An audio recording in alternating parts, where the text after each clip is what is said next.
Alright, alright, okay. And we're live. Hello everyone! Hope you can hear me alright. Hope the music's alright. How is everyone? Hey Kim! Welcome to the stream! How are you doing? Is anybody else melting? Because I am. I have both AC and a fan behind me. And it's still June. Like the worst will probably come towards the end of July. Oh, thanks for the follow, Lady Apollo. Hey Cyan. I think my horizon is crooked again. That's fun. So I found, by the way, that's so random. I found how to replicate the crooked horizon thing. Yeah, there we go. Hey Dane.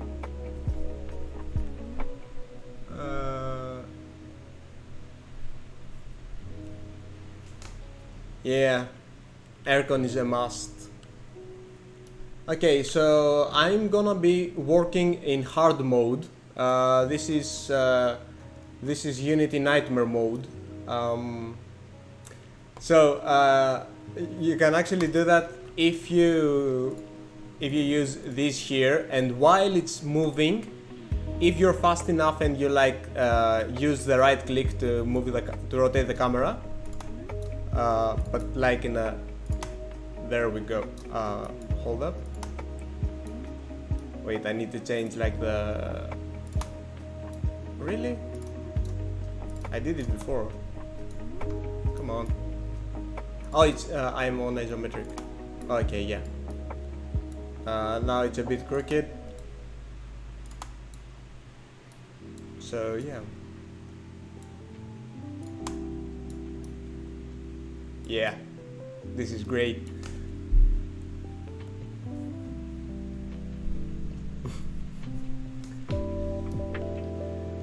So yeah, that's an interesting thing that wasn't fixed. I mean, it's not like a big bug, and it's more like a kind of a user error, but yeah. Yeah, I mean, when you're drawing, you know, you want to rotate your canvas to draw like vertical lines and all that. So maybe that's the same reasoning here as well. Like, how trippy will things get if I add objects? Yeah. Yeah, this is annoying. Okay. I know, right, Nadir? Yeah, so if at any point you see that the horizon is a bit crooked, just use this and it will go back to normal. And make sure that you don't like use right click during the transition. So yeah, how is everybody? I was thinking of doing something silly today. So the last game I played on the Switch was the Turnip Boy. Turnip Boy commits tax evasion, which I just started watching like a playthrough of it, and at 3 minutes time I just stopped the video and I'm like, okay, I'm buying this game. I just thought it was like it was so funny, like that kind of humor is like just up my alley. And yeah, I felt like I needed to make some kind of procedurally generated. Hey Vector, guys, that's what I'm talking about. I was thinking about making some kind of procedurally generated, really silly or cute, I guess, faces similar to the ones on the vector NPCs in Turnip Boy. So I'm thinking, you know, like variable shapes and sizes and distances between like eyes and mouths and all that, and I don't know, just general silliness.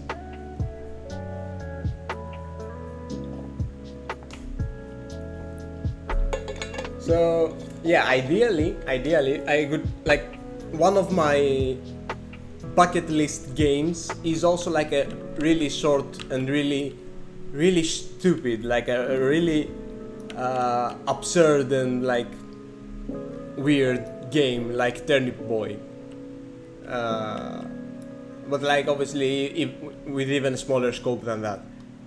So I don't know, maybe that's the start of it. And yeah, I know I haven't been working on the other project, but okay, get off my case. So I actually won't be needing like almost anything. Like everything I'm gonna be doing here can actually be done in a shader toy shader or like a GLSL editor or what and whatnot. So yeah, I'm gonna get rid of the sky. I'm gonna change the color to something more fun to watch than the Unity blue.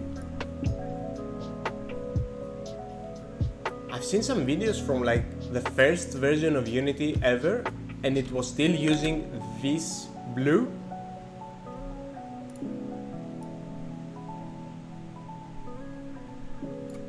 I mean, if I ever participated in one of those Unity hackathons where they like add features to the engine itself, I would just change like this color.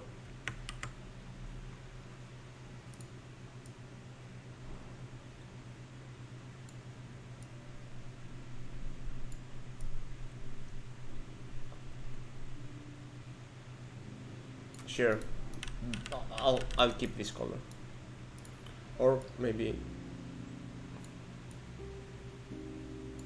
yeah, sure, this color, whatever. So yeah, the whole thing's gonna be on a quad, so we just need a quad.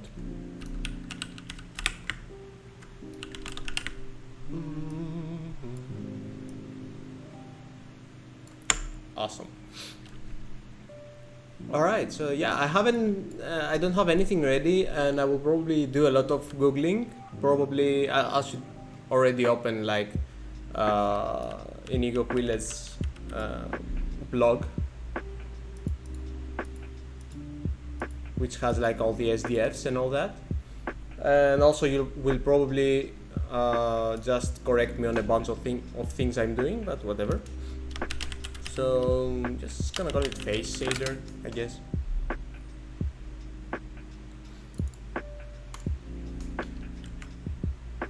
I don't care. Okay.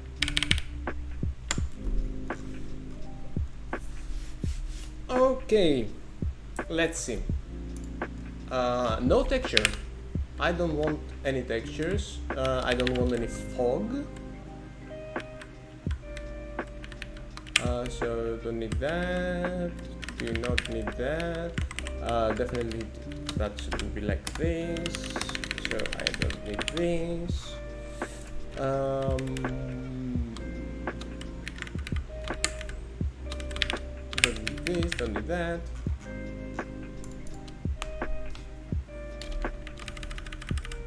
Just black, I guess.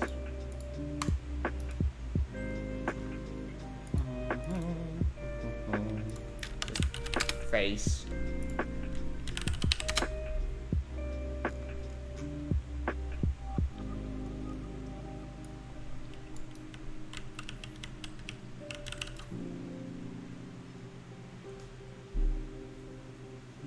Oh yeah, I've seen that, Dane, and I was actually thinking about it today also when I thought about doing this. It's also something that I would love to replicate at some point. And yeah, it's using basically it's not using like generated SDFs as far as I can remember. It's using basically textures, but they're in SDF form so that they can be much crisper. I actually happen to have a tutorial on this, which also has like a small tip to generate these textures in like Photoshop. Which I will link. I'm not even using my own archive page. Come on. There we go. Crap, wrong thing. Come on. Yeah. It's super useful for UI basically, and you know, you can get much crisper shapes with less resolution, so it's cool. And yeah, the shader itself is like, it's nothing. It's just a step, really. Oh, actually, yeah, the shader I'm using in this post is like a UI shader, so it's using like the default UI shader as its base. So you might see some weird macros and stuff, but just a step.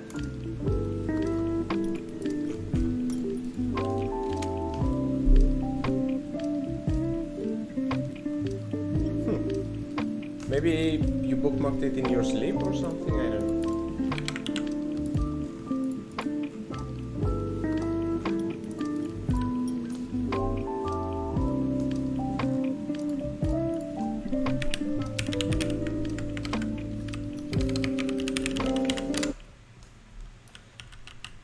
Alright, so obviously the eyes, I mean, it's not obvious.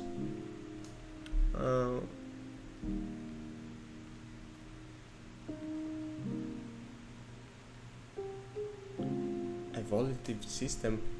Not even sure what you're talking about.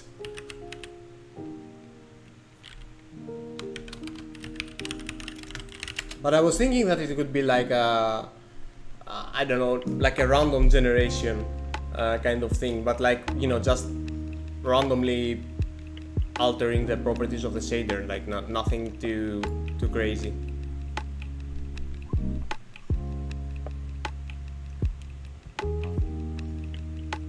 Oh sure, thanks Arnaud, that's great. So okay, for the sake of simplicity, I'm gonna assume that the eyes are gonna be symmetrical. So I just so that I won't have like two sets of properties for each eye, and you know, just gonna say that they're the same thing.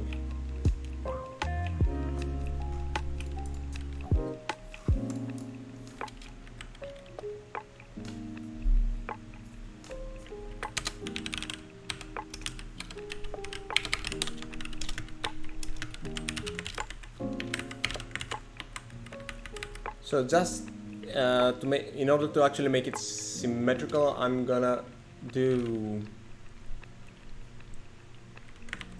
this.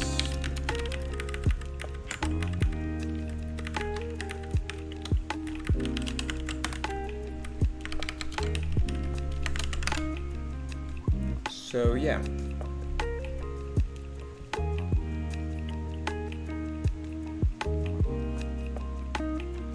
Oh yeah, I've seen the tool by Cat-like Coding. Yeah, I think it's pretty old,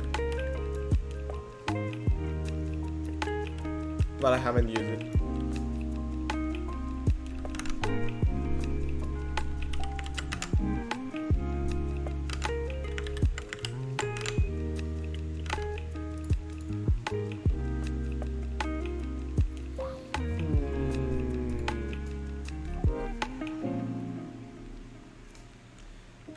So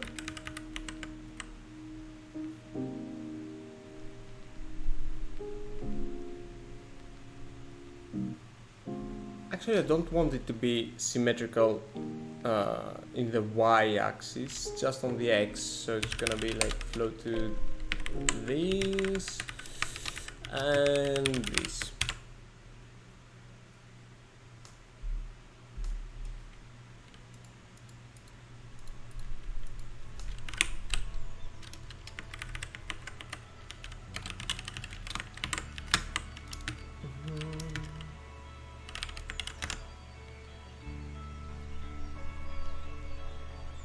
Yeah, I think that sounds good. Because like if I now say something like distance 0.5 from I uv.x. Oh, what, from I uv? Yeah. Symmetry. Awesome.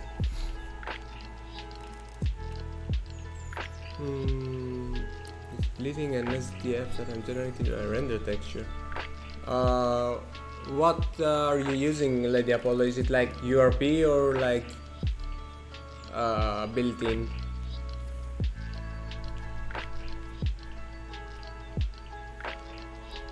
Oh, URP. Rotor setter for simply eye blinking using the UV. Yeah, I'm gonna be doing something like that for the eyes, but like with one quad.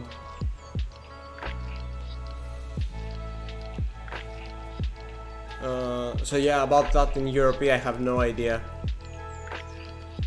how that would work. I haven't used Europe that much for that kind of stuff.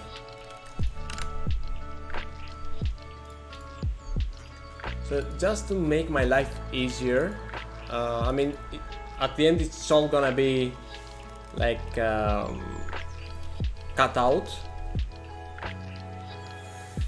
But for now, I'm gonna just use alpha. Yeah, I'm just gonna use alpha.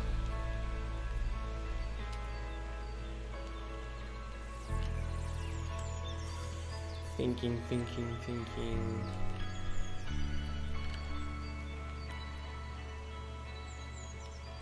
Yeah, whatever. Let's just make it transparent. And I'll probably change it when things go south.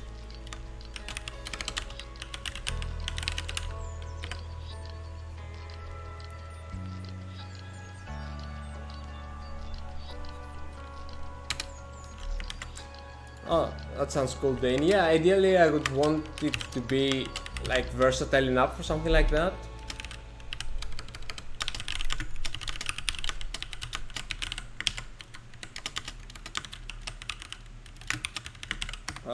But yeah, we'll see. Alright, we have transparency, obviously.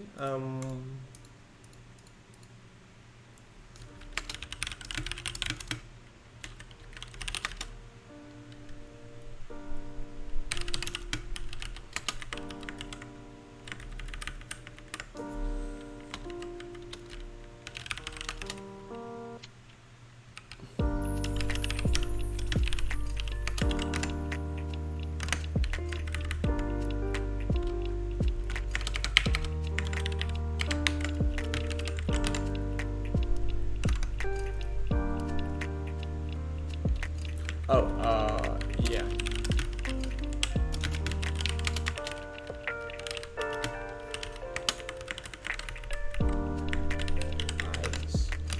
Eyes. The eyes, Chico. Yay!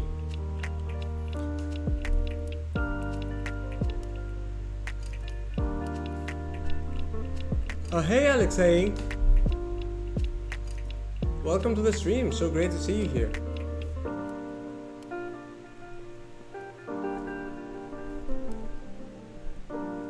The face rigging tutorial on YouTube looks so weird.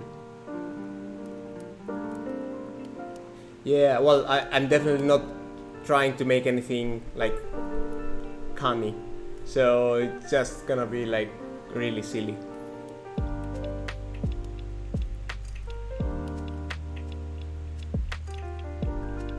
Using render picture to render this from the render texture just once and using it as a post processing.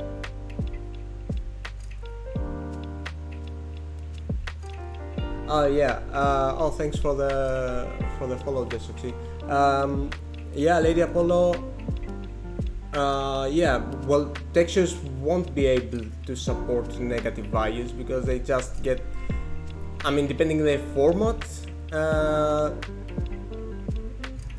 Yeah. Yeah, it needs like the sign float formats and all that. By the way, have you looked into custom render textures? Because, I mean, if you want, like, yeah, custom render textures are probably like really great for what you want to do. So in case you don't know, because it's like a pretty obscure concept, so maybe somebody don't know about them. Like, it's right here in the create menu, there's a custom render texture thing, which, like, you can see that it shares some similarities to a render texture, but the cool thing is that you can write on it. Basically, they're shaderable textures. You can just write on them directly using a material like a shader, a custom shader. So, I mean, I'm not sure if I can add like anything. No, that's a bad one. Yeah, probably not anything, but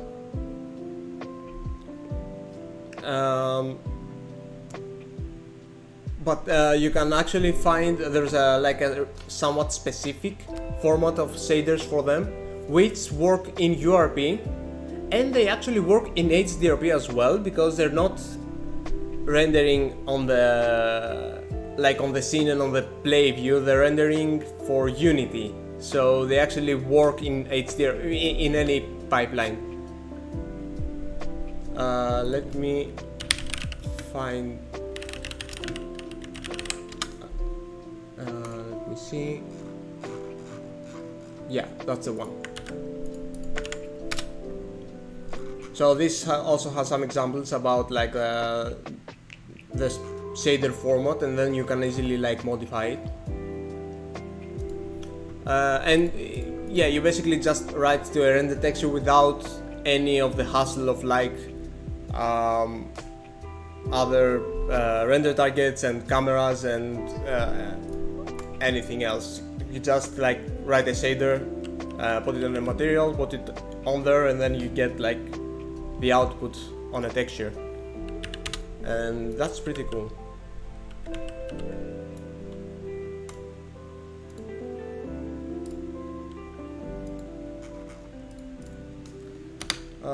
Alright, so first thing I'm gonna change,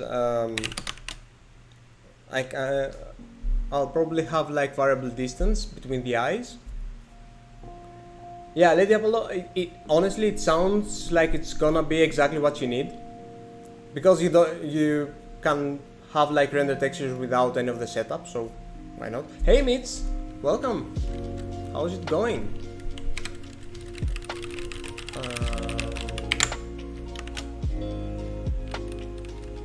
Yeah, so eyes distance, I guess. Eyes distance.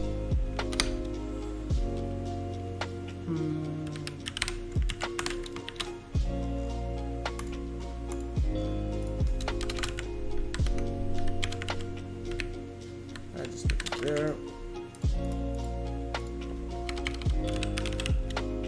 So instead of using like 0.5 for both, I'm just gonna be using, well, I mean, eyes distance on the X and 0.5 on the Y, because I do want them there.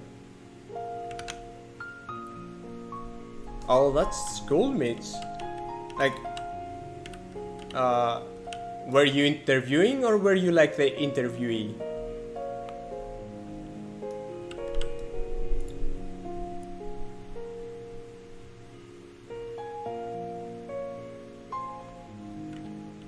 Hey, that's fun.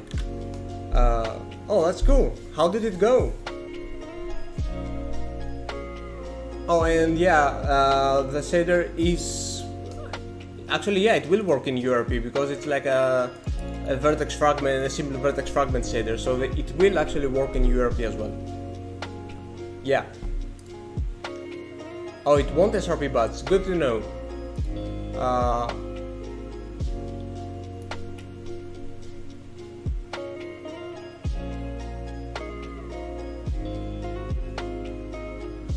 That's good to know.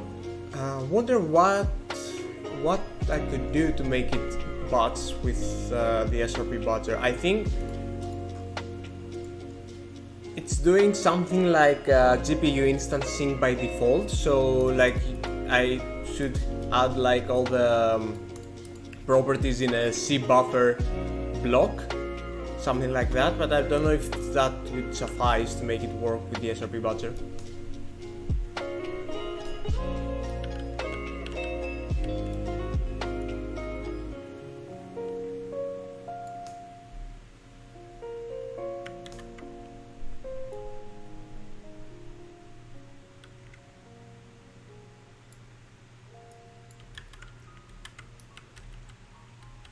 Glad to hear it went well. I don't think they'll mind about the Unreal thing. I mean, it's all the stuff are super applicable.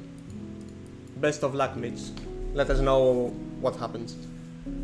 Okay, so eye size.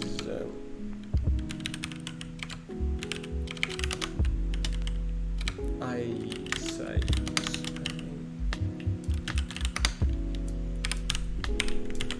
All passwords must use the same C buffer. Okay. Unity per material, C buffer.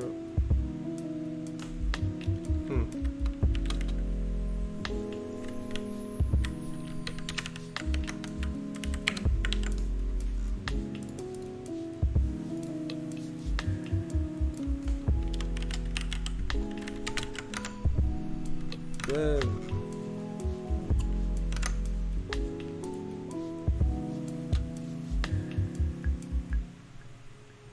Okay, so I guess 0.5 should be the maximum.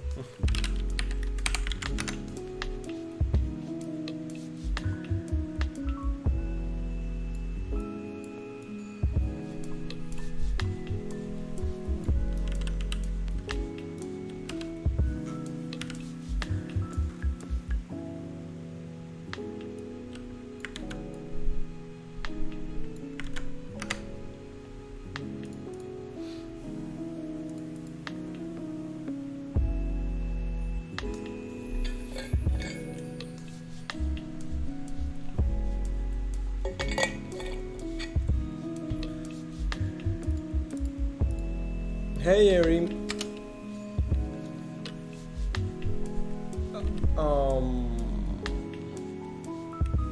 Not sure how to call this. Basically, I want to change like how round or like elliptical the eye shape is. So I don't know, like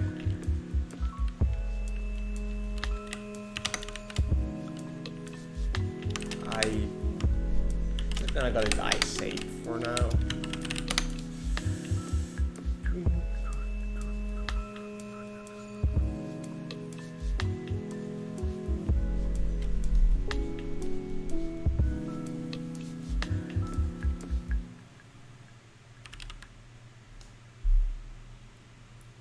Trying to think about how that could go. I think it's go like this.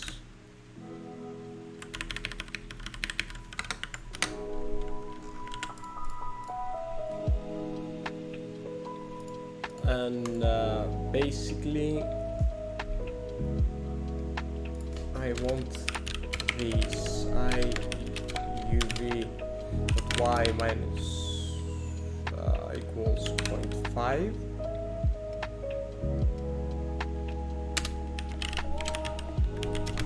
Multiplied by the eye shape and bring it back.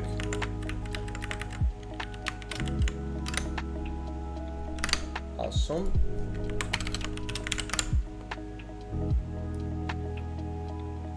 Yeah, awesome.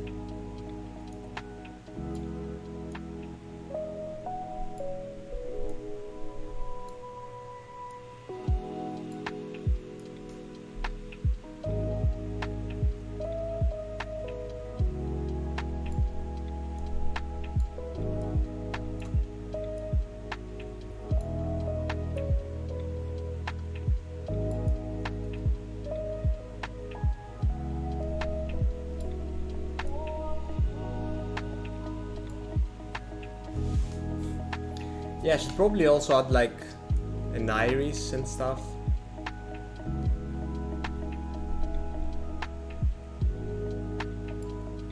Okay, now based on like the background color and based on these eyes, what Pokemon is this?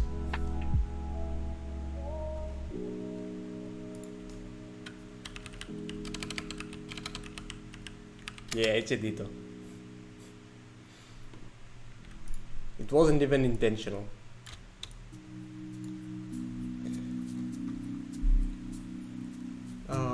Alright. I mean, I do like the solid color for the eyes.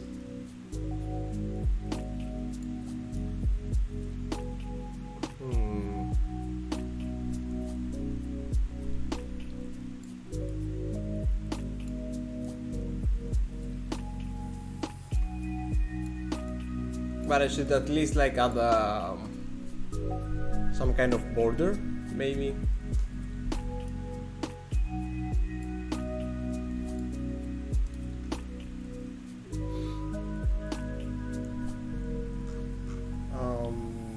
I don't know how in depth I want this to go. Should it have like a border or just like the iris? Or like a border and the iris? Decisions. I'm gonna start with the iris, I guess.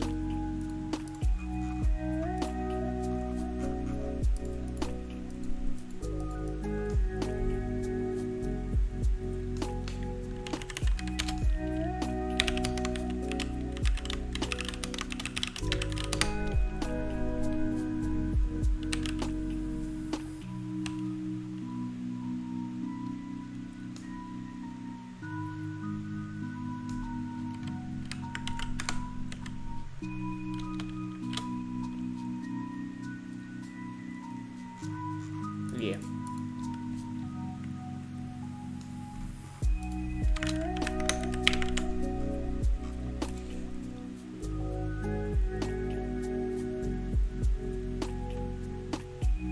Yeah, not sure if I'm gonna do a nose, to be honest.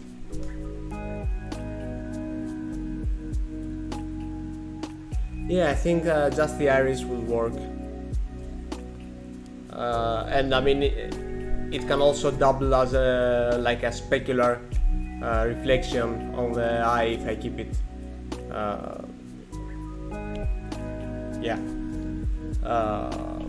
If I change the colors. Thanks for the follow, Rafael. Oh, and welcome. Great to see you here.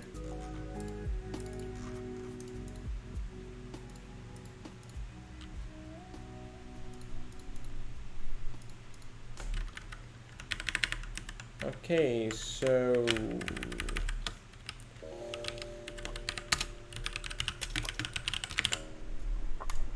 let's go with this.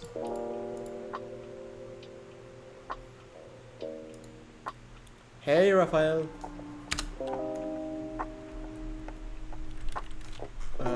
Okay, so I'm gonna need to change the eye color then.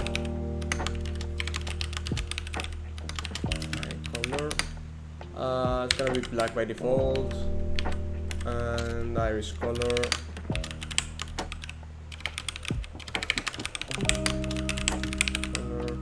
Gonna be white by default, I guess.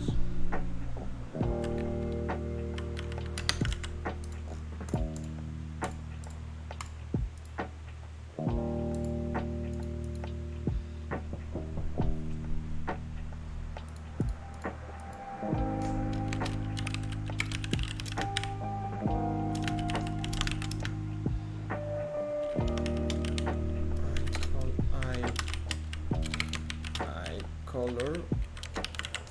Okay, just to see this working.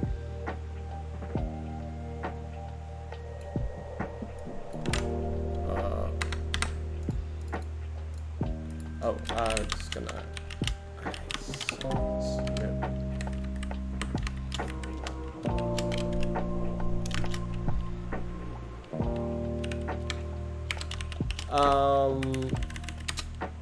Not sure if I will add that Dane, but I guess the iris could, if you know the eye doesn't have an iris, the iris can double as a glint for that.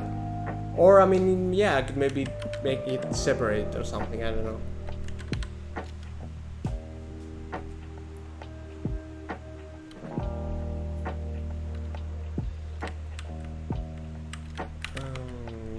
So just eyes for now.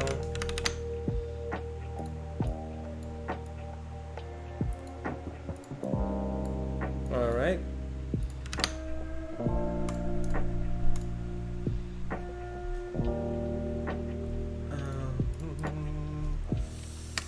So the eye is gonna be. Let's see. Okay, I'll just start from somewhere. Multiplied by iris size. So the size is like the iris size is relative to the eye size. So there's that.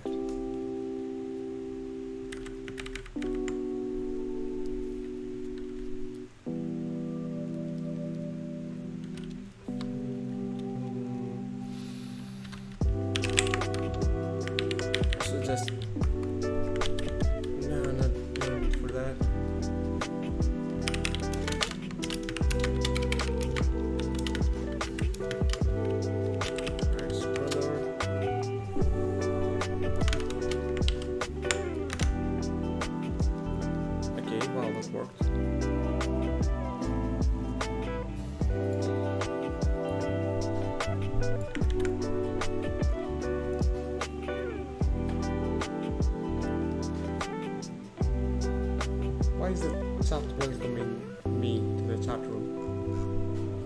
It's weird. Okay.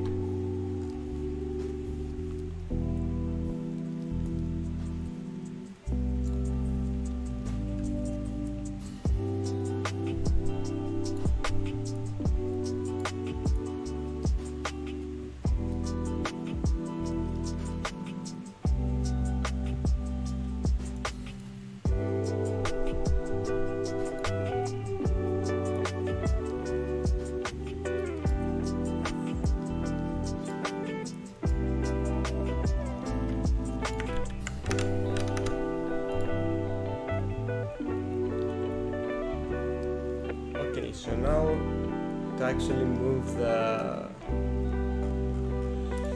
iris, how to go about that now?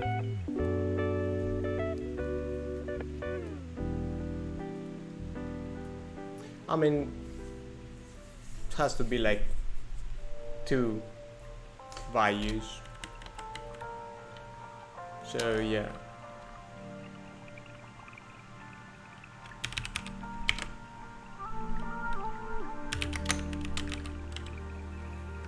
Position X.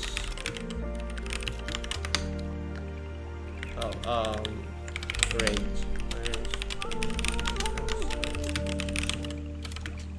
X.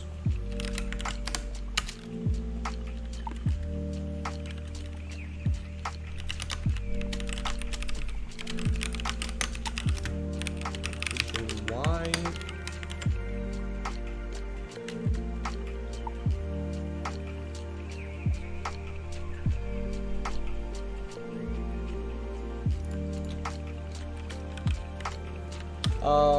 Glad you brought that up. So the alternative for this would actually be something like well, I mean, yeah, I don't use a step. I wouldn't say so. Yeah, more like maybe in this case. Oh, ternary doesn't branch? I didn't know that.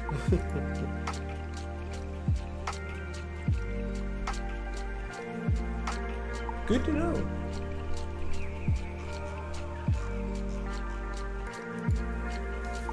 Yeah, but still, yeah, I mean, the LERP might have been better because it's like just math operations.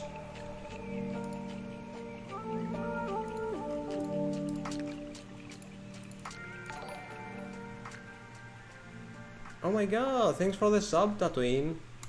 That's so nice. Hello.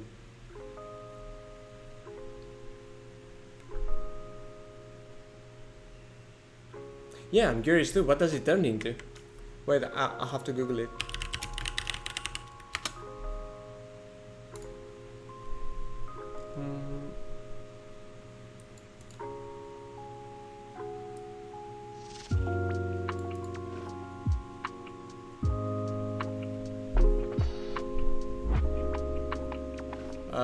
Dane, apparently the branching in shaders being bad is, well, not a myth, it's just like an outdated fact. I mean, it definitely used to be, and maybe in some cases with like some lower tier hardware, branching is not ideal. But nowadays, yeah, branching it's okay, and also like in some cases we're used to like doing the old lerpen step, like, you know, do something like instead of, you know, just saying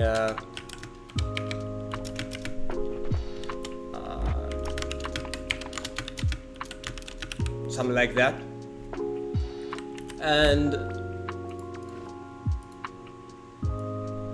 and this actually is more expensive than this, because this is also adding like a bunch of other operations for the lerp, like the multiplication and the addition and all that, while this is just fine. Kim, I cannot tell you for sure, but like, you know, hardware, software, like technology, I guess. But it definitely didn't used to be that you know, branching was good. But yeah, the leopard step could be worse. Yeah, exactly, Yuri.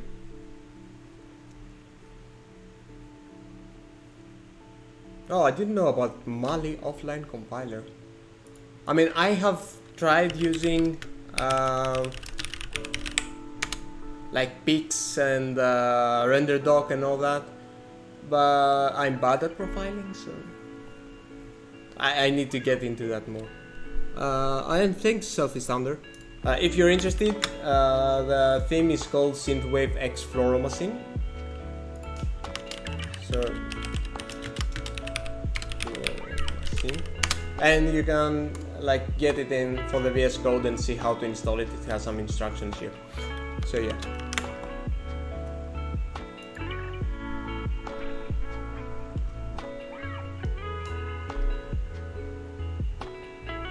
Profile the cycles on different pipelines like the FMA instructions. That's cool. Yeah, actually Dana should probably like save it onto some notepad as well, because I have to answer that on YouTube comments as well. Alright, give me a second, I will be right back. Have to take this call. Be right back.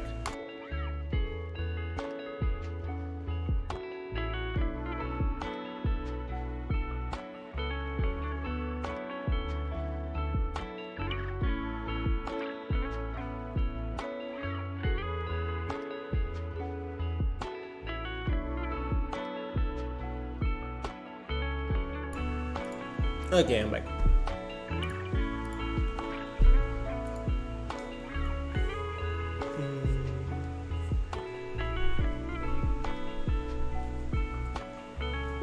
Only bad when each pixel has the possibility of taking a different path. Well, I can't tell you for sure. I'm not the best person to answer that.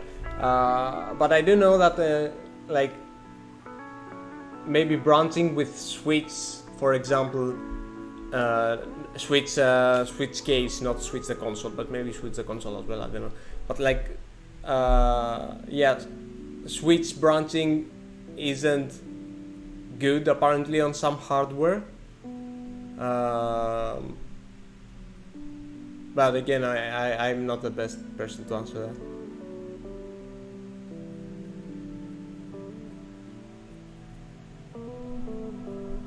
Oh, that's cool to know about the Mali one. I'll definitely look that up.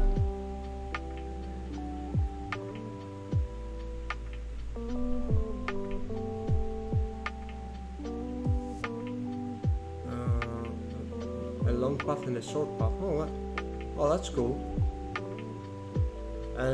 NVIDIA Insight. Yeah, I should do more work with that stuff.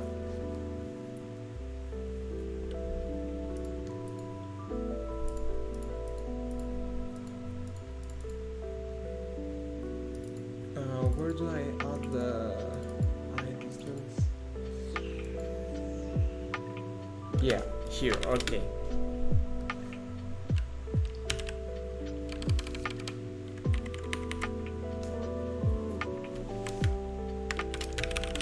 So I can actually use math here. So if I get the iris position x, the sine wave, the sine of that, and the cosine of the iris position y, I know this will, yeah, this won't go well for me. Okay. Okay. Yeah, no, I did something wrong. Hold up.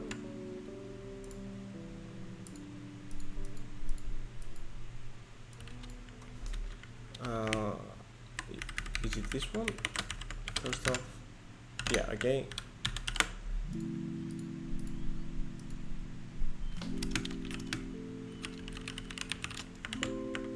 Probably need to multiply that. But I mean, that obviously wasn't my issue because I would just see them regardless.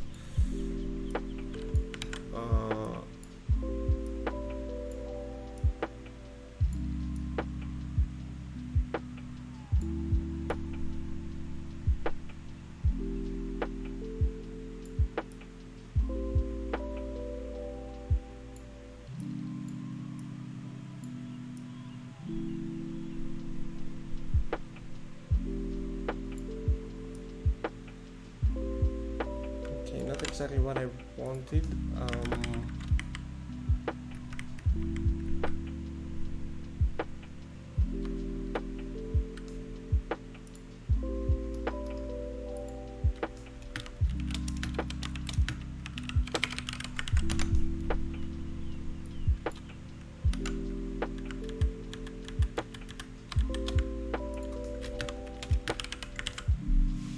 Main problem is that because pixels are processed. Oh yeah.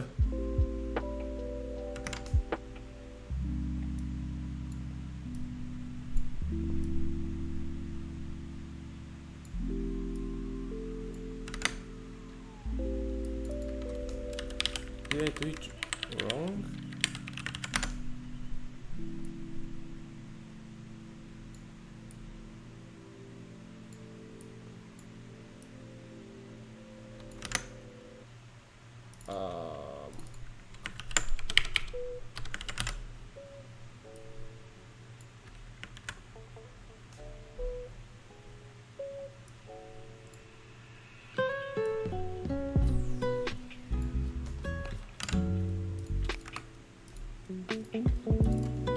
You know what? Screw that.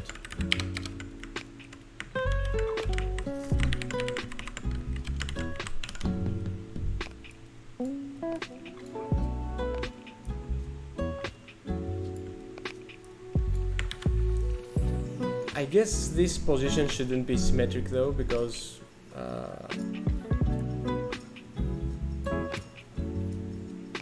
well, because it just looks cross-eyed.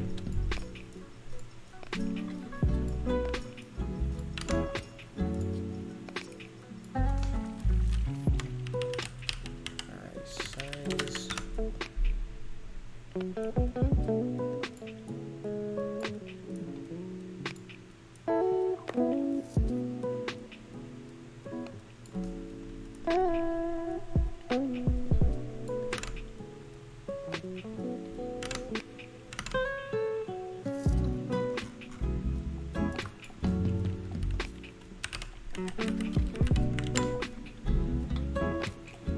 Branching thing.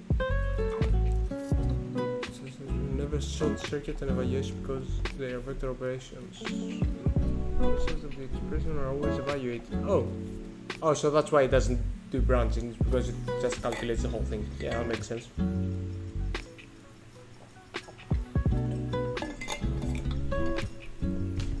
I don't think there is one.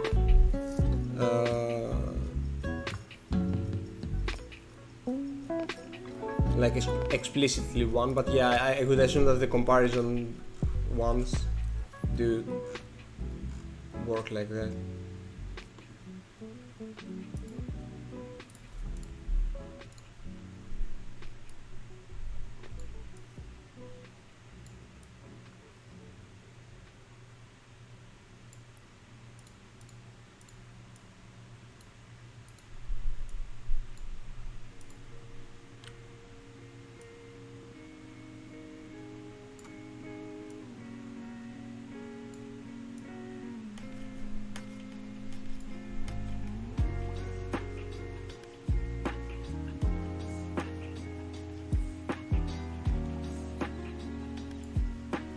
Oh, it used lerp? Damn.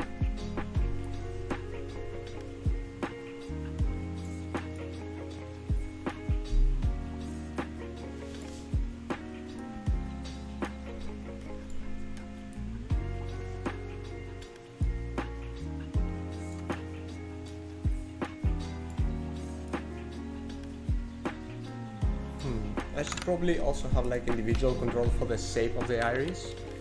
So yeah, like this. Iris shape. One, two.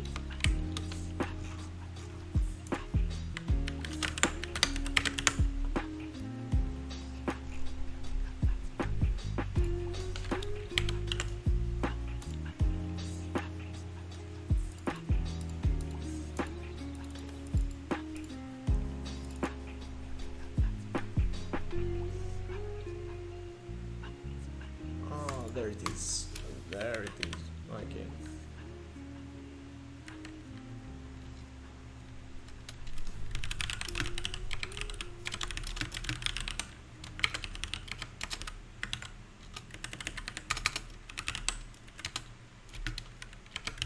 Same thing.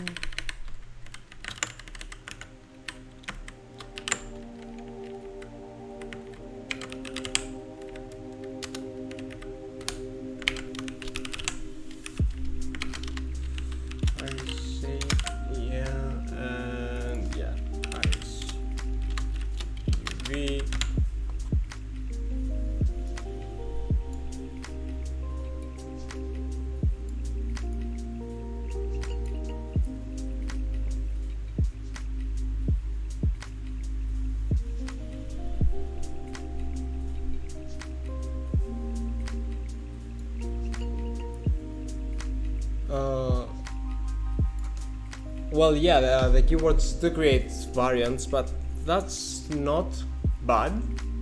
Like either way, Unity strips all unused variants, so okay, it might take a bit of time to update all the shaders when you have lots of variants, and maybe take some time more on the build. But I mean, it shouldn't affect it. Like even the in Europe, I think they have and in HRP they have a limit for how many variants you can have. But from what I've seen in the newest version, they actually removed that in the 2021.2. That's what we're on right now, right? Like the alpha of that. Yeah, they actually removed the limit for the shader variants, probably because it made no sense.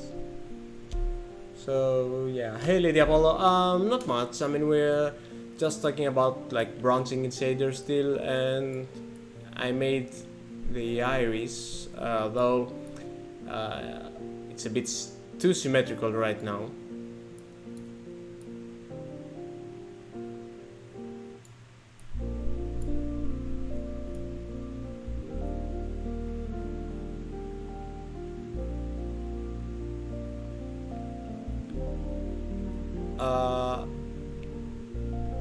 Yeah, but I think in shader graph you cannot. No, you can specify if the keyword is local or global. I think it was for everyone.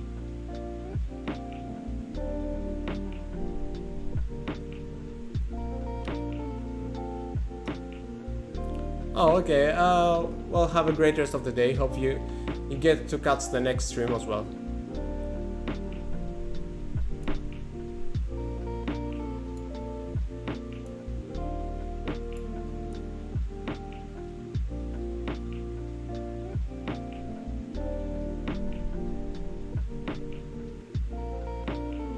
You should probably go like up to 2.5 to 0.5. No, just keep it like that.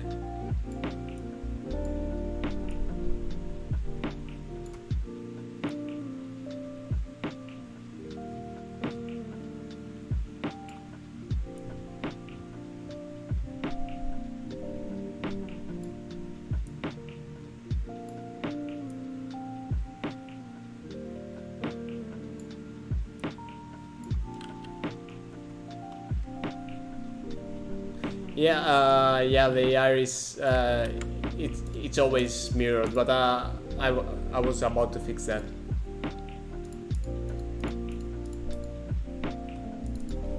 I think all I have to do really is to just say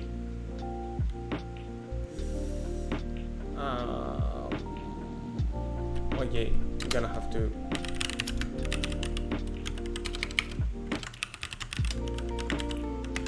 okay, so looks like this right now, but it should be like repeating on the X. So just have to be IUVX multiplied by 2 and IUVY, but like frac that, frac,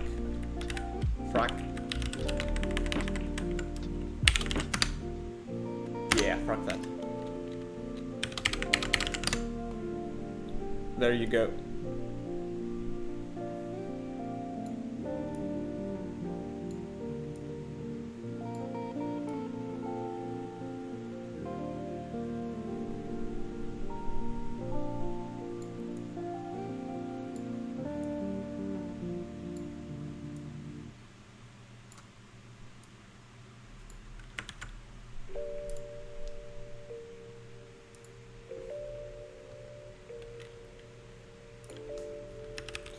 Though I do want the option to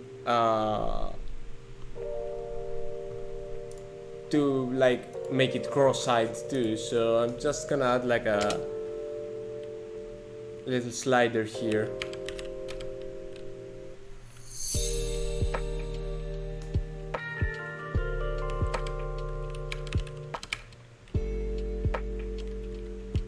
So it's just gonna be like the both side.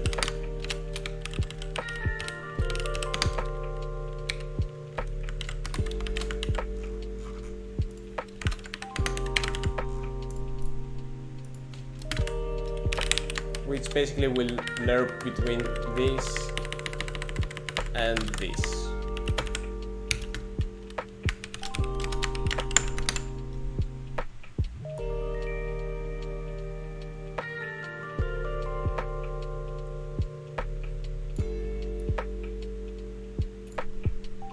Wow, you really don't want...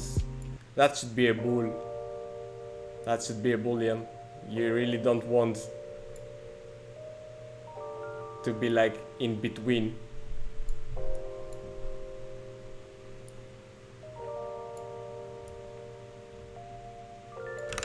Yeah, I can.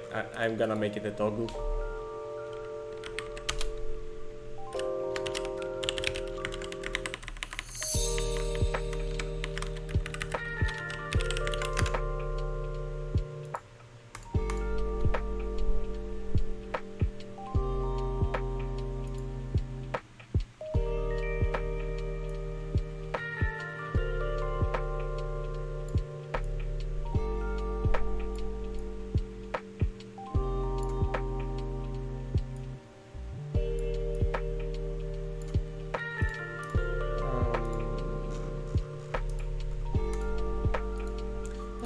Maybe also take the iris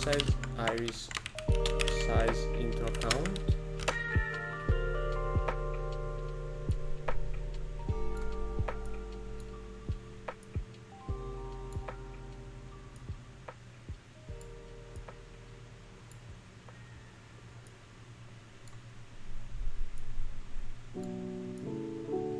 Or not.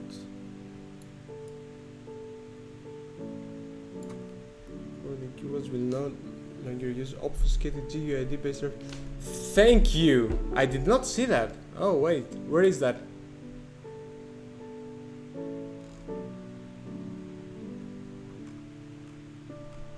Did they listen to me?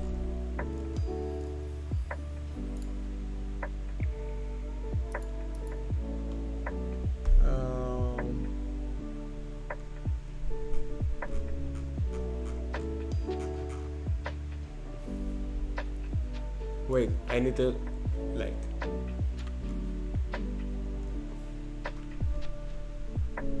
drop down node per configure design brush control. Okay, that's cool. Ability to mark textures, color as main texture.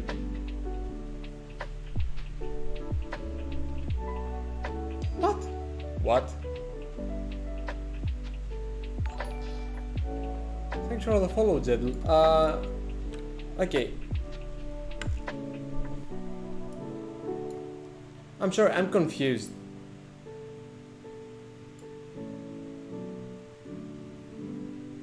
Is there a good reason for this? This just seems to bring over like hackiness. Anyway.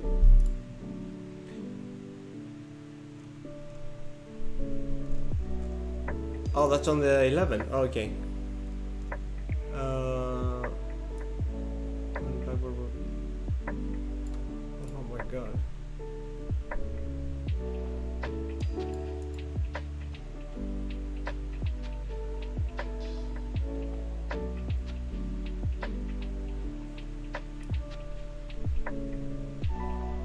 That's cool.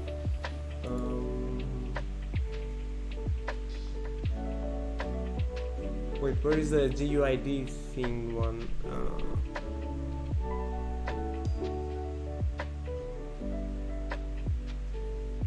Yeah, that's what I was afraid of, Cyan. I don't like that. I'd rather like changing that explicitly. Because, you know, if you change the shader but don't change the script, for example, and you don't add that tag, then, you know, it won't work.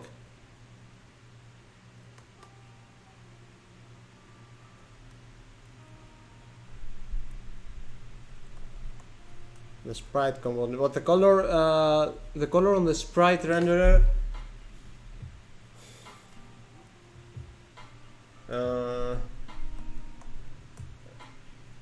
I think when you change the color on the sprite renderer, it actually changes the vertex.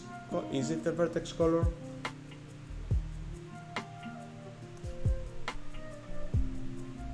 I might be confusing stuff.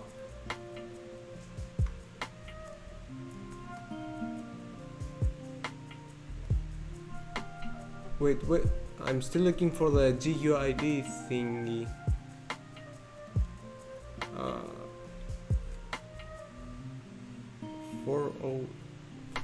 484.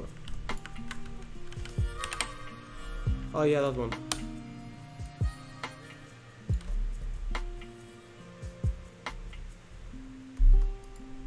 Like use obfuscated G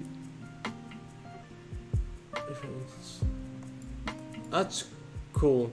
I hope they will actually generate them automatically too, like using the name you have given to the property. I hope so, because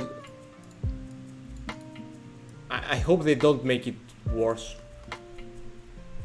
Because they did make it worse from shader graph 7 to shader graph 10.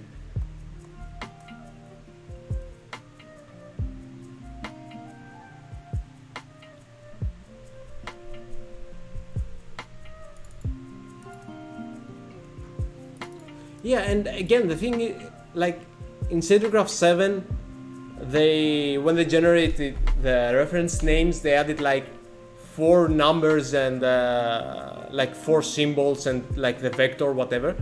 And then in shader graph 10, they make like a 20 character random string along with the type of the property. Like, they obviously changed something. Why did they have to make it worse? Like, what? I don't know. Selection bug with fixed parallax mapping node compile issue.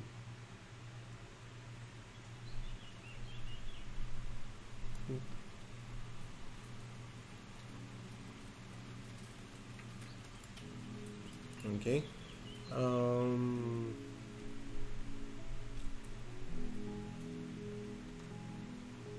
Can I ask you something?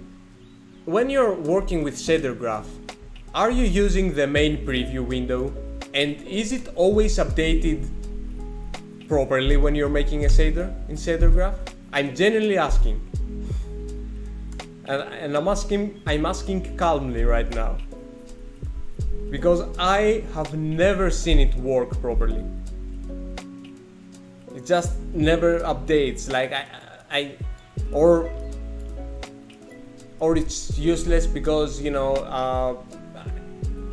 yeah, the default properties don't give me the result I want, or I don't know.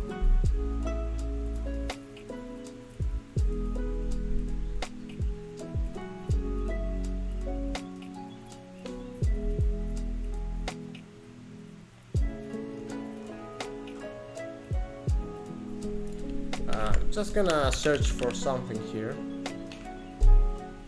We're building a context menu and a dragging block node with leave it floating and then no, not that.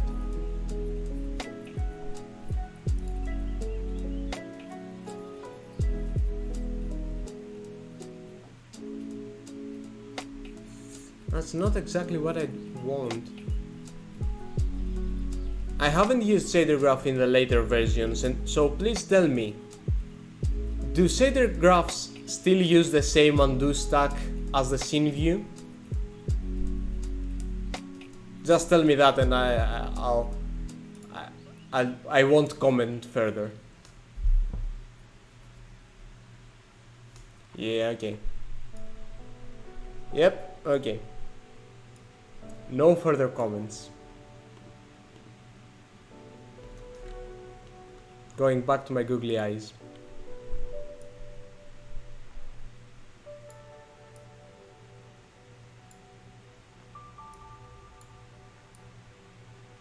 I mean, that makes sense, Cyan. I mean, why would you want to undo when you're making something in on a computer? Like, it's not like a vital UX operation.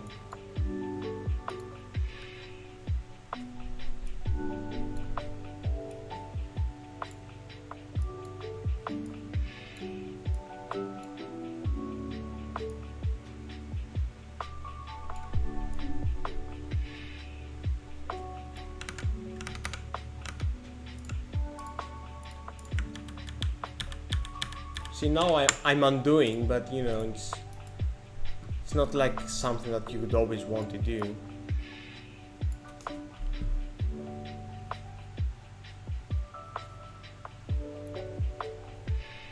We're using telegraph beta.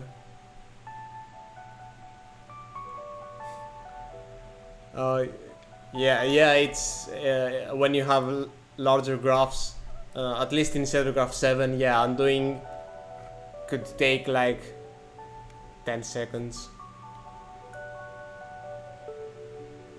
So like, you know, I sometimes undo like as a reflex and then just scream in frustration.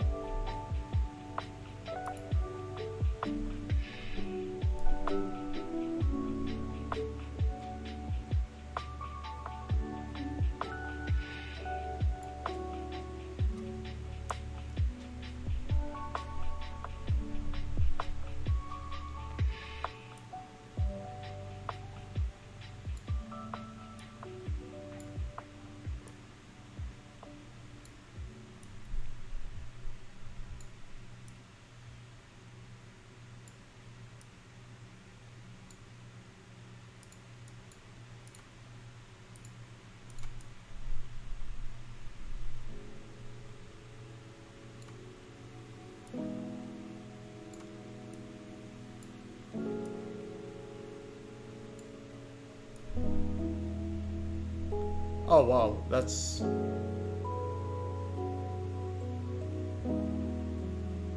something I forgot to fix.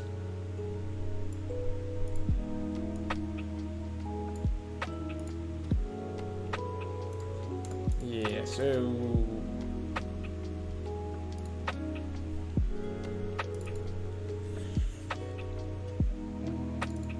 where's the eye distance? Here.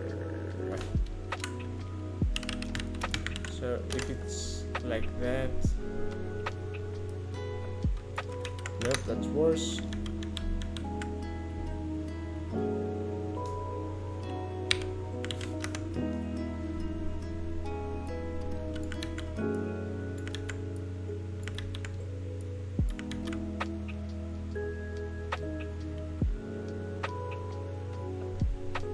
VFX.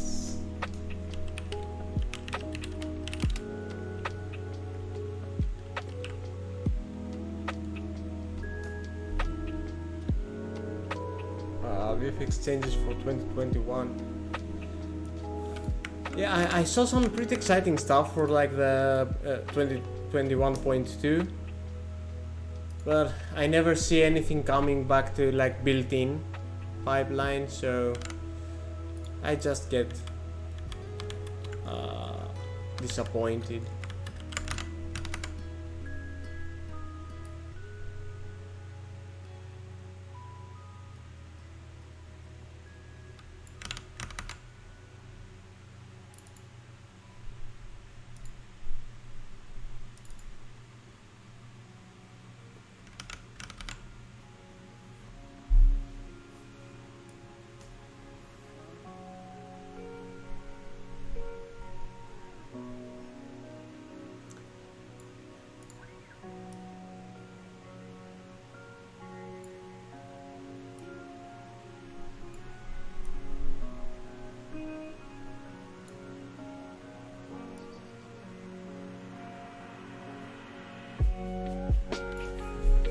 Okay, how to fix that though?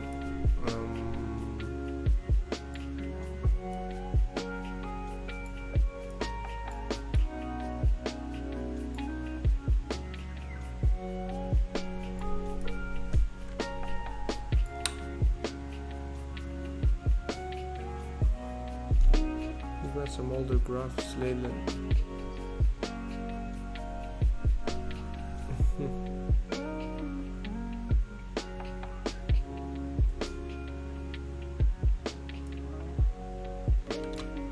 Oh yeah, they're also bringing Deferred over to URP, so that would be interesting. Do you think that when they bring Deferred over to URP, they will actually expose some stuff, like the Deferred shader, maybe? Or like finally give you access to the G buffers, maybe? Because their official justification for not giving you access to like the G buffers in HDRP was that you know, URP doesn't have them, so we want a unified system, and you know, we can't really say, you know, get the G buffers if you're not in Deferred. Like I wouldn't be able to do like, you know,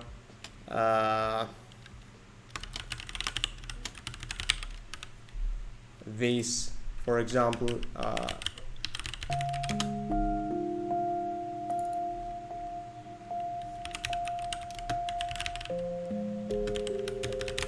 wait, I'm trying to I think I'm forgetting something.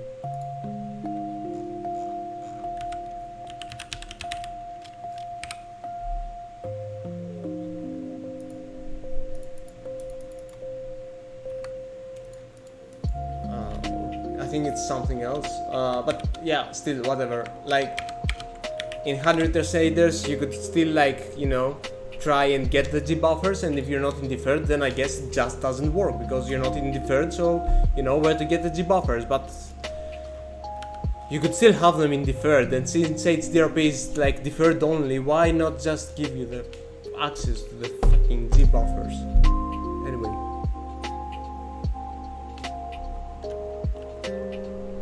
Yeah, and like it makes no sense. Like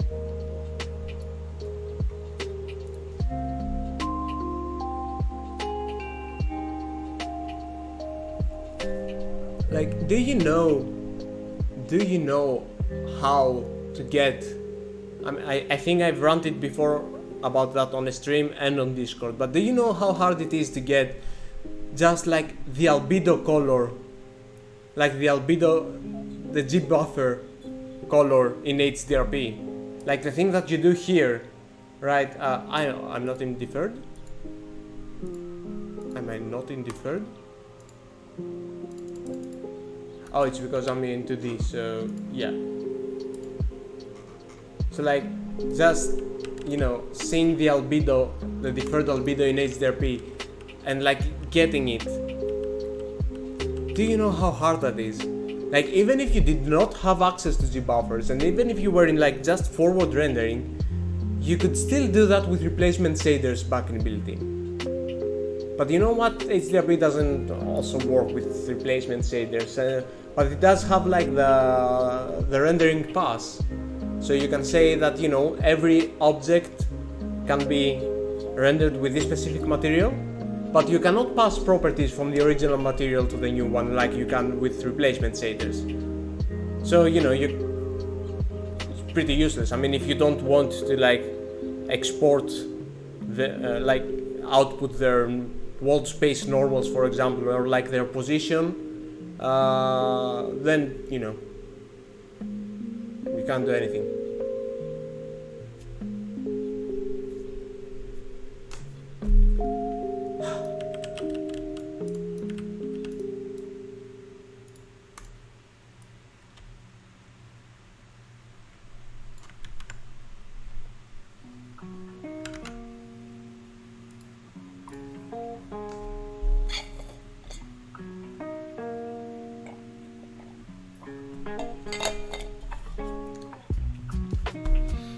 Alright.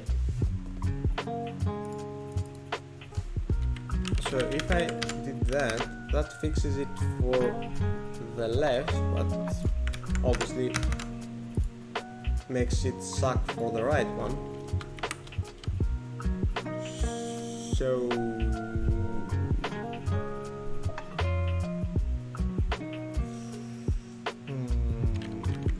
is there a smart way to go about that?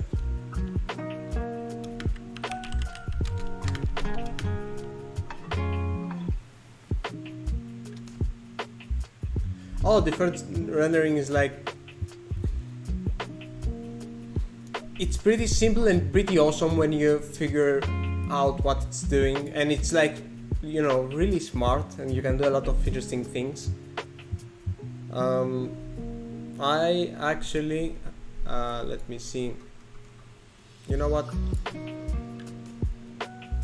I'll give you a little tour, Lady Apollo, just to see some stuff about deferred rendering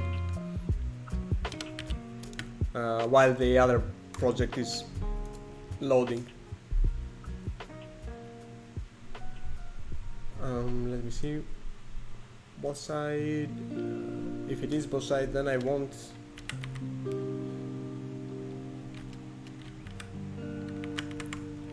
Well, I mean,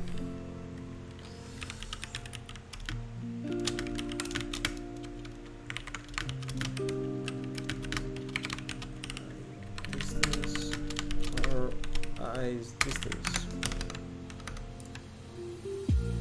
Will this work?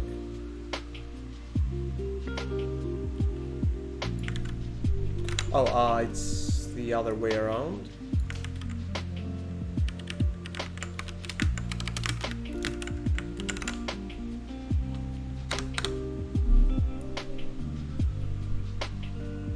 Yeah, okay, awesome.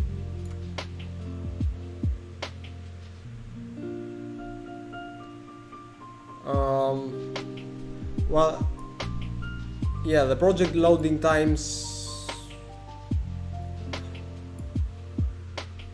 I to be honest, I cannot answer that. Like, it's so different from version to version. Like, I had noticed that, for example, 2021.1 was super slow, and it had like huge slowdowns in frame rate while in editor mode.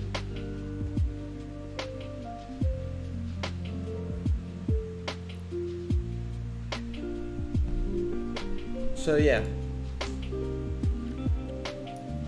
Okay, so this project, Lady Apollo, is using deferred rendering. So the cool thing about it is the way deferred works basically is that, you know, every object just writes some data to some buffers, the G buffers. So you can see here from the preview just what writes to each G buffer. So like, this is their color, the albedo color, this is like their specular color. Metallic objects write more colorful stuff, but while, you know, non-metallic just write as white specular color or something. The smoothness to see, you know, how glossy the objects are, and you know, you can see their normals as well. And basically all Deferred does is that instead of like waiting for each object to, well, basically instead of each object being responsible for rendering itself, so you know, calculating how visible it is to other lights and calculating you know, light, shading, lighting, shadows and all that, Deferred rendering basically says that okay, each object just writes down its data like albedo, smoothness and all that, and then there's a central process basically that takes this buffer, the G buffers, and performs the rendering using those. So you know, for shading for example, an object just really needs like the light position and its normals, right? So instead of each object calculating the shading on itself, you know, it passes on its like the light position and its normals and all that to the G buffers, and the central G buffer shader, the central Deferred shader, sorry, takes care of the rendering. So in order to have this cell shading here, I actually wrote I have overridden the built-in Deferred shader, and so these well, these are using a custom shader, but like if I actually make if I just add like a sphere and bring it here, you can see that it is cell shaded, even though it's using the default standard material shader, and that's because the shading actually happens in a centralized area in the Deferred shader.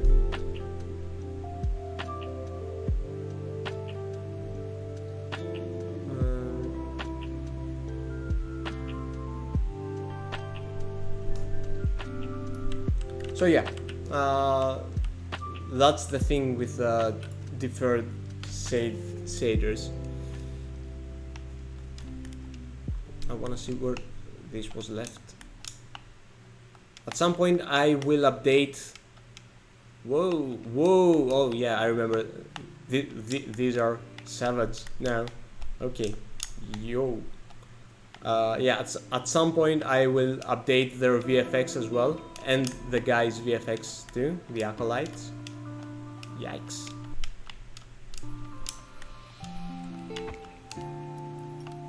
Whoa.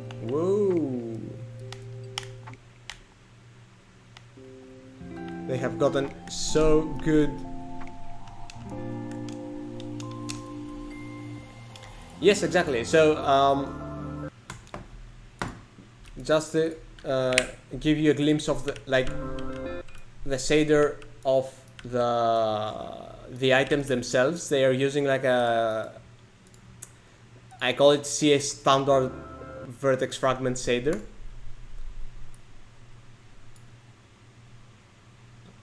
So, okay, so it's like an unlit shader. It's just like vertex fragment shader. It has a slightly different syntax than the standard ones, basically.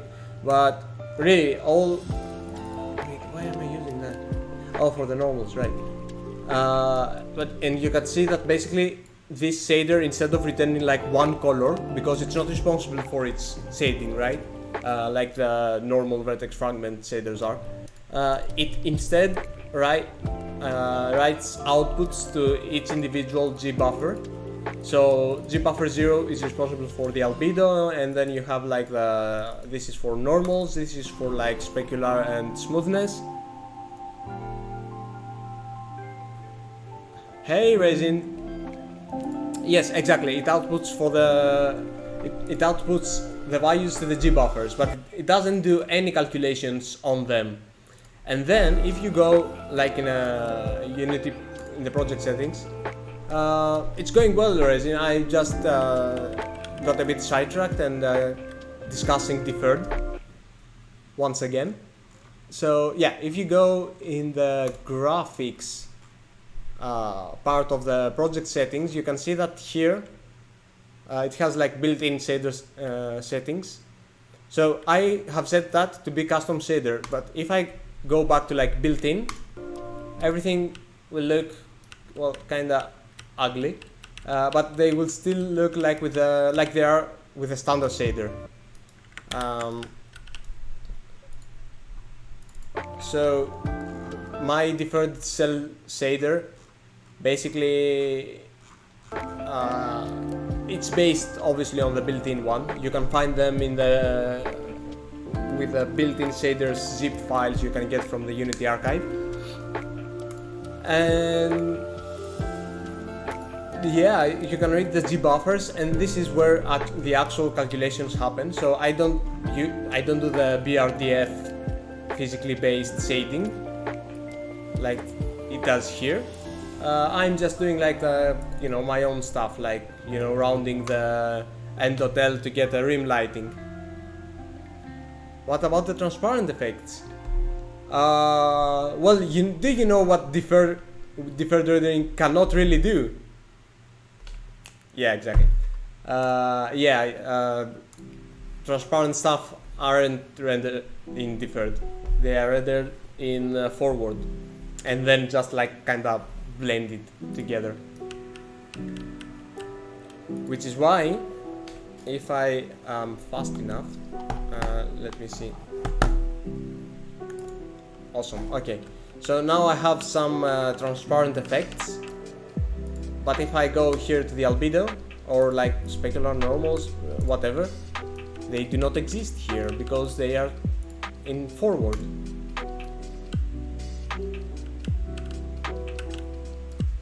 Yes, exactly. And here's something that I didn't know for a while. So do you know, with surface shaders? Yeah, exactly what Raisin said. So with surface shaders, you know that you can write your own lighting models, right? And you can make like a cell shading lighting model in a surface shader. And if you're in deferred pipeline, you would see that working, and you would see like your objects being cell shaded using that shader and all that, and you might rightfully kinda assume that custom lighting models work in deferred. But as Raisin said, whatever deferred cannot render, it falls back to forward, and it makes sense for deferred not being able to render custom lighting models, because as I mentioned, the lighting and the shading all happens in the final step. So if you write your own lighting model, you basically saying that this won't be in deferred because it handles the lighting itself.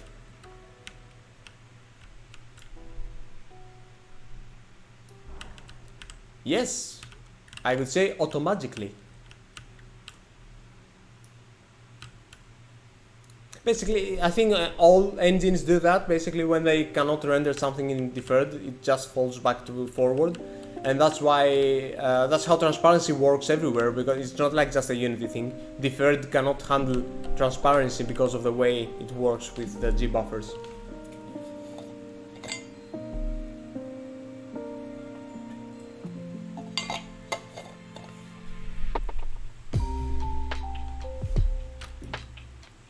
So yeah.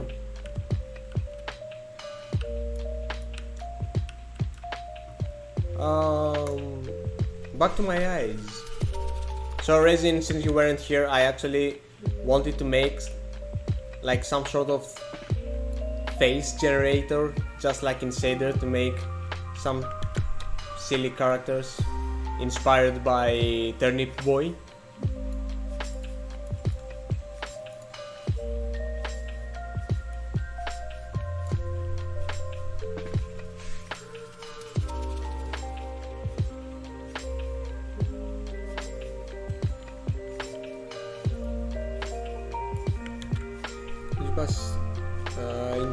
In Gbuffer some kind of idea to use different lighting model for different objects. Yes. Well, I mean, if you're asking like Okay. In general, yeah, of course. So, like for example, I'm hijacking here. I think the ambient occlusion. I'm hijacking some data, some G-buffer data to add the rim lighting,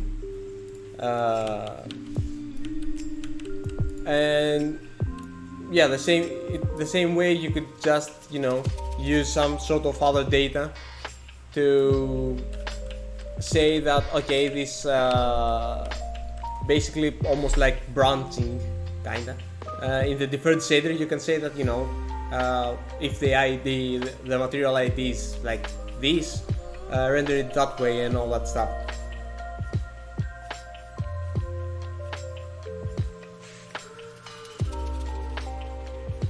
And which G-buffer?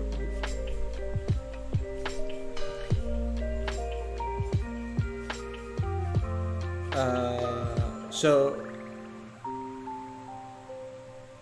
yeah, I think there are some unused, and yeah, that's the next thing, Eori. There might okay, there obviously are ways to make more G-buffers. I don't know them specifically. I think the G is like for deferred, because it's just like deferred rendering. Yeah, I don't know for sure how to make, or if there's like an actual process of making the G-buffers, or you could just kinda like hack them together with like command buffers, for example. Like you could use in built-in rendering, you could use command buffers to feed an extra G-buffer before the final deferred rendering step happens. And I mean, the G-buffers, I mean, they have some extra properties, but they're, textures. So, if you make a texture and set it as a global texture for your deferred shader to access, then, it should work. But I really don't know a lot about the inner workings of deferred shading and how some of the G-buffer magic happens.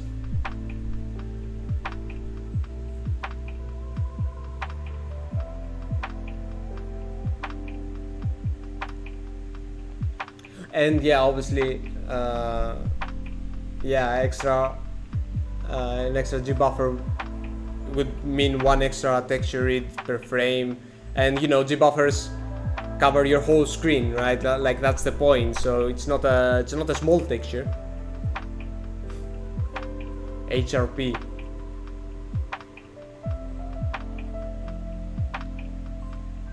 I'd love to try at some point to make my own SRP. I would 100% call it something really passive aggressive though. So yeah.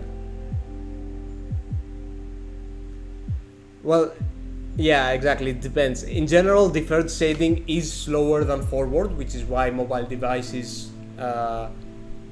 usually, well, not usually, but like they don't support deferred, or they didn't used to. I don't know. I haven't worked for mobile in a while. But like forward is generally good. It's generally better performant. Yeah, exactly as Regin said. But when you keep adding lights, then forward performance falls, and deferred is better.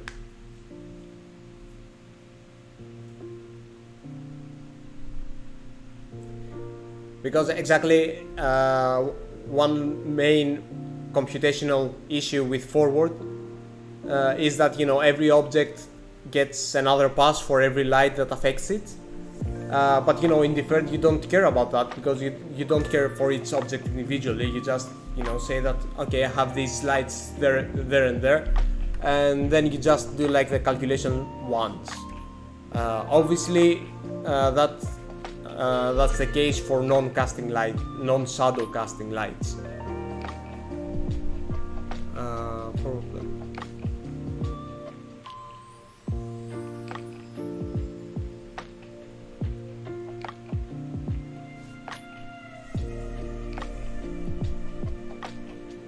Yeah, exactly, Dane. It's that thing. You can change the deferred shader itself, but yeah, not per object, which is like kinda annoying. But you know, with some creative data usage and like maybe some extra G buffers, you can get cool things going on.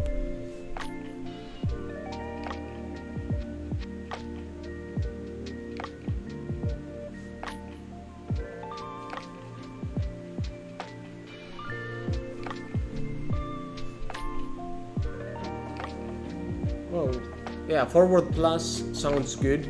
I haven't looked too much into it, to be honest.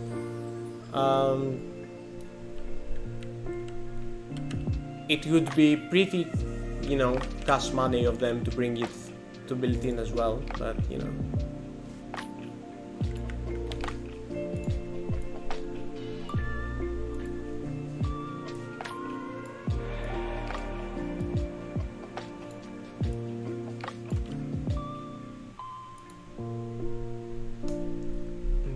Can you do multiple passes to render some objects differently than others?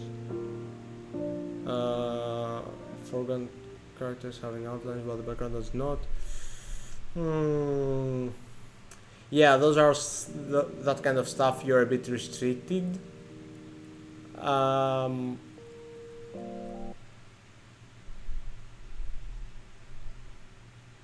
Foreground and characters having outlines while the background does not. How would you go about that? I mean, the outline specifically could be like a post-processing thing with depth and all that. But like, for very specific objects, like to render them differently, and you know, being able to say, you know, this object in particular is gonna be rendered in a different way, I think you could do some stuff for this using command buffers, which is another thing that I'm not very well versed, and I should actually dive into that.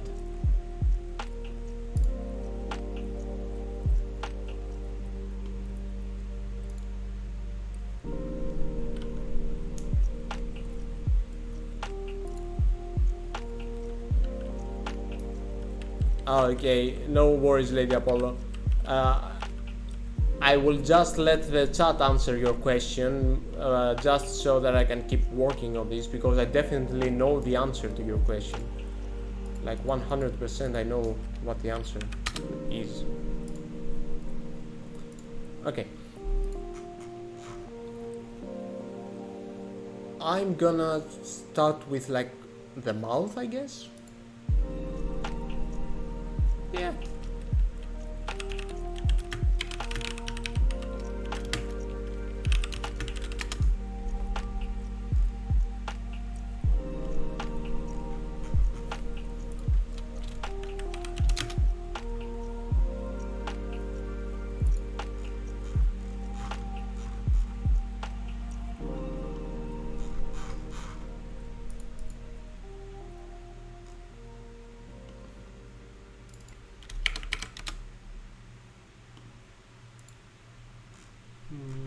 I just want a line, like a rounded line.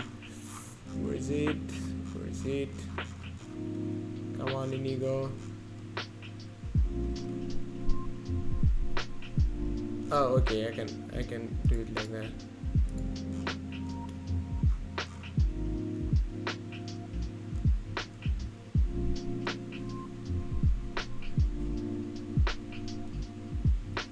Was that a segment? Would that be it? Okay.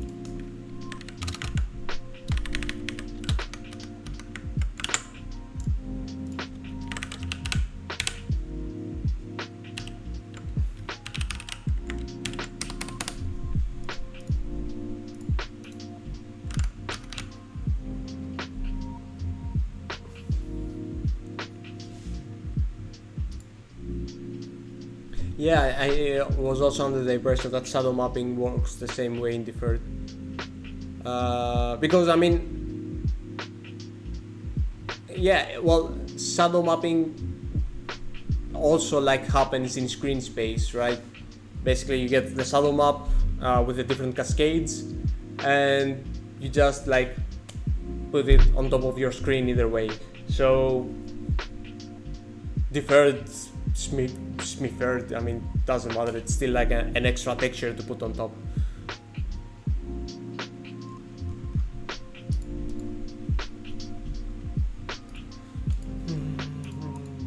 Okay, I'm gonna see how this works. Return SD segment IUV.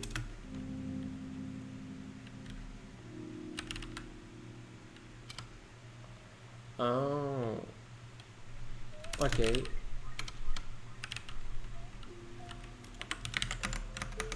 How does that look? Oh, okay, that's awesome. Looks like that.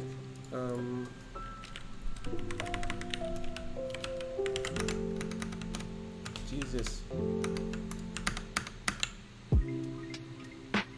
Oh, it's ready to go then.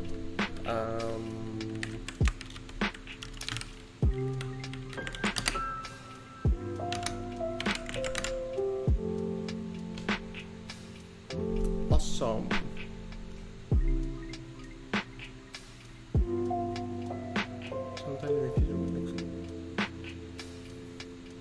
Multiple shading styles in Deferred. You could, I don't know. Hold up, I can find it. I can find it. Can I find it? There is this really awesome stylized game. It's Hinterland.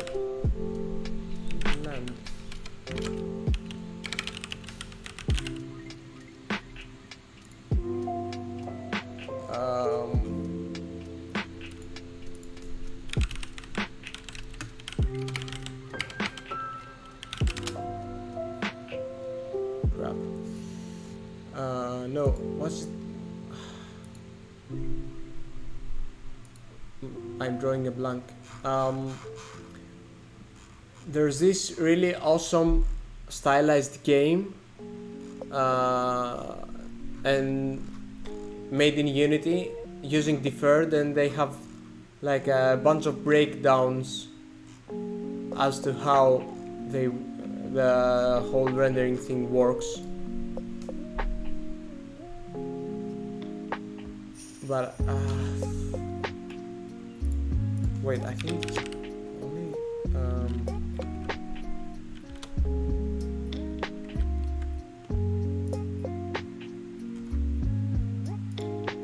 God damn it.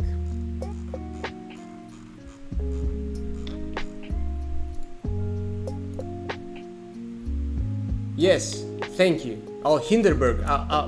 I was remembering Hinterland, so that's why I couldn't find it. Yes, thank you, Raphael. Yeah, Hinderberg. Thank you. Okay, I will be able to sleep tonight.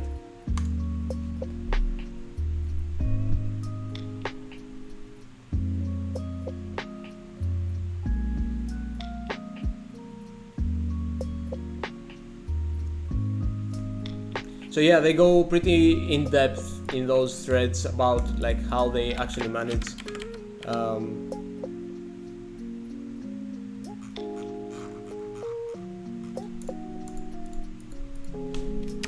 the G-buffer stuff.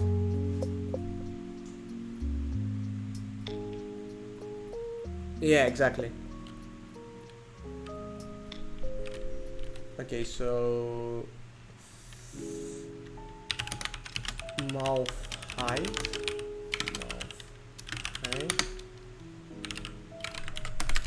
and mouth width.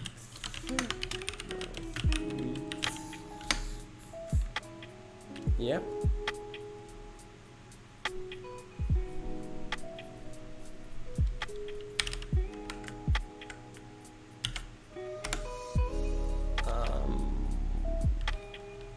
And mouth thickness.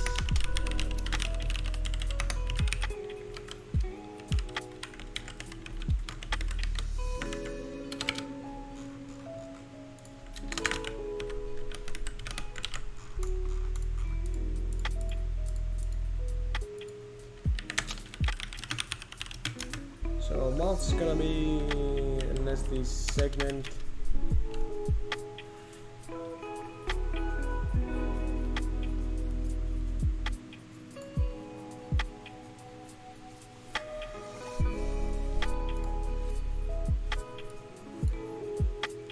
Yeah, their outline deck is really awesome, and if I'm not mistaken, I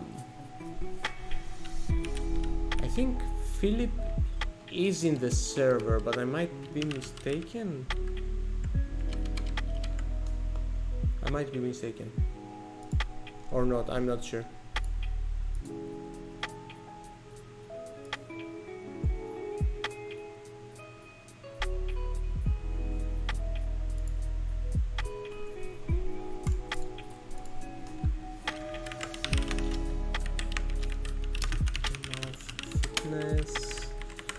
And I think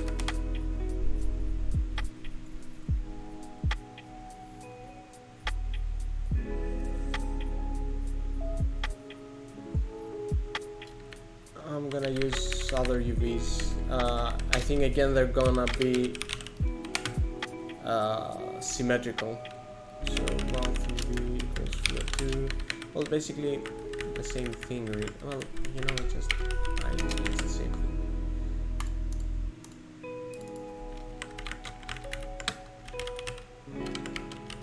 UV, and the first point is just gonna be like fluid to mouth width, mouth height.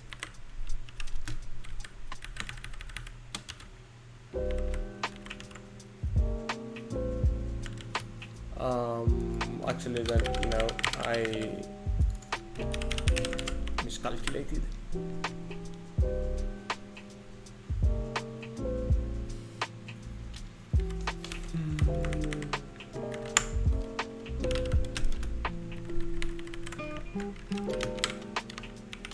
So this should do the trick.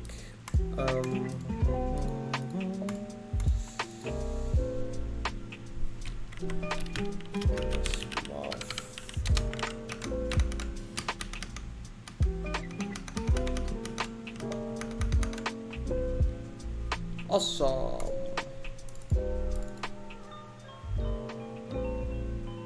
What?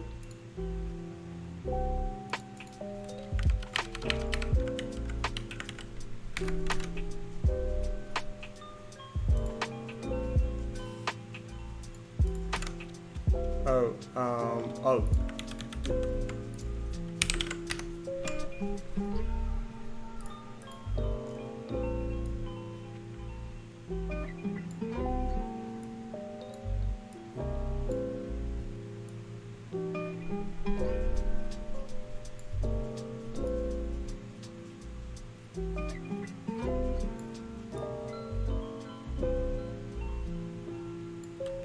Yeah, see, that's all I wanted from this stream.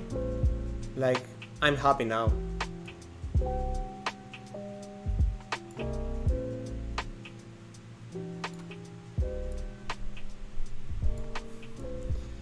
This is awesome.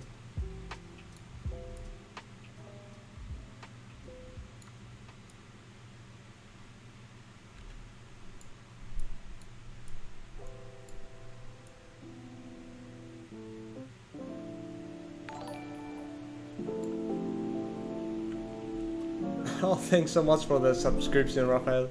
I guess I earned it with this one.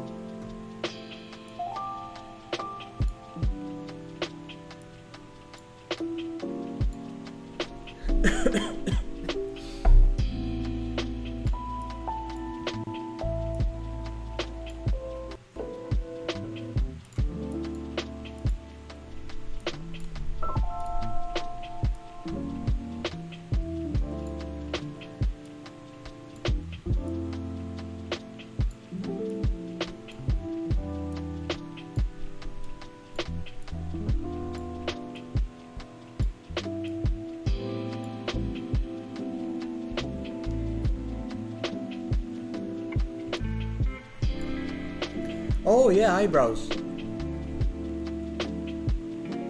That's a good point.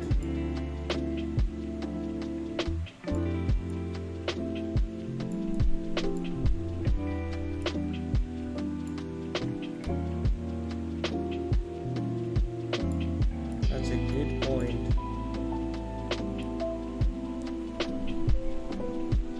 It's so fun to play with this.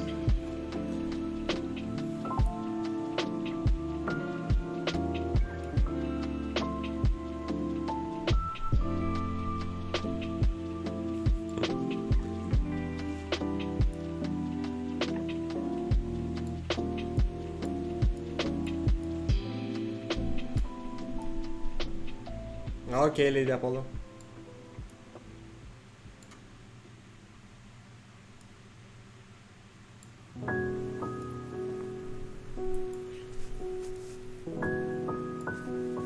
He seems so shocked.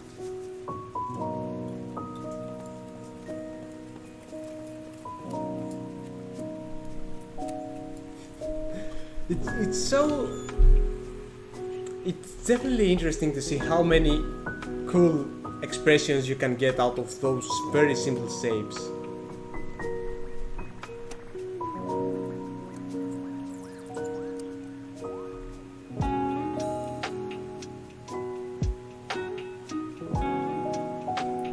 Like he looks absolutely terrified.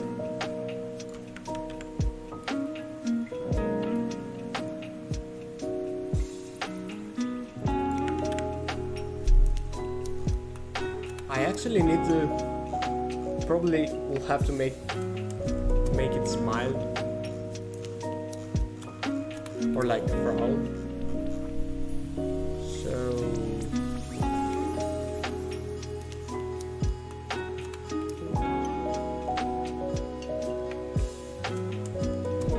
okay, I'm gonna try something slightly extreme.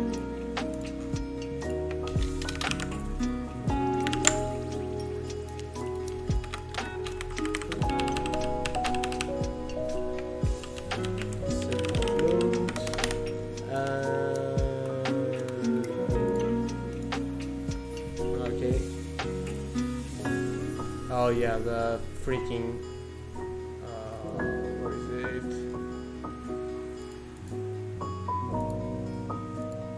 '97.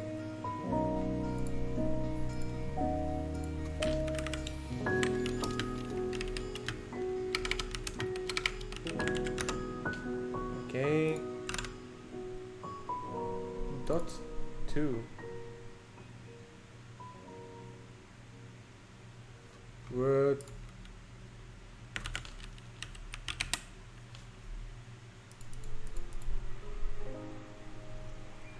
Oh, it's the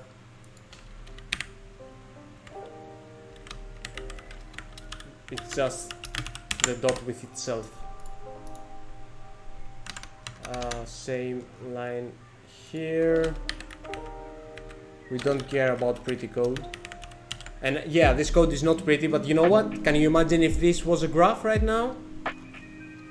Oh, Sam is not here. But yeah, can you imagine if this was a graph? Like, Jesus. Line, oh, here too. And also remove the 2. What do you want from me?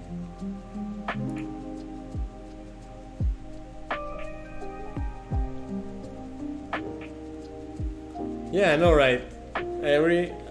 While this is like so easy to understand.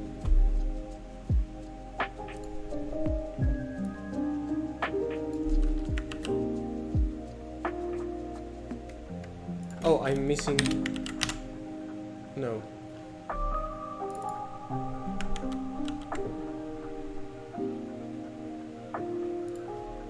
Oh, yeah. There we go. Okay. Will that be graph?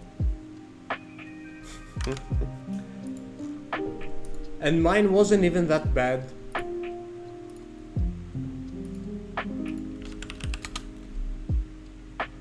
But you know, there are some times when, you know, when you actually make prototype shader graphs, they end up not being so prototype, and then they end up being in the project like for good, and then you or somebody else needs to open those graphs. Nobody's gonna have a good time with that.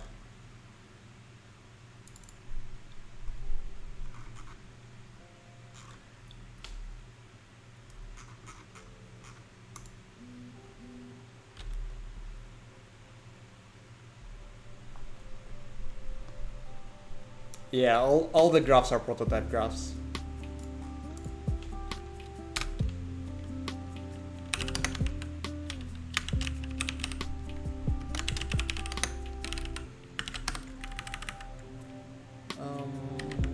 Okay, so set that to 0.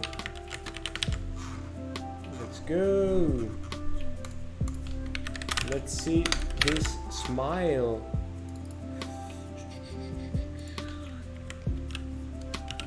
And the C point's gonna be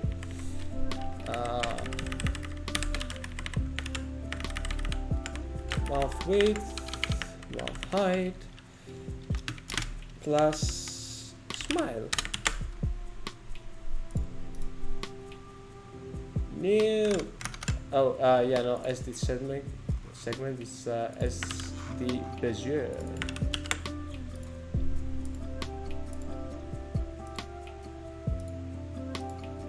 Okay, not sure what's going on there. Oh,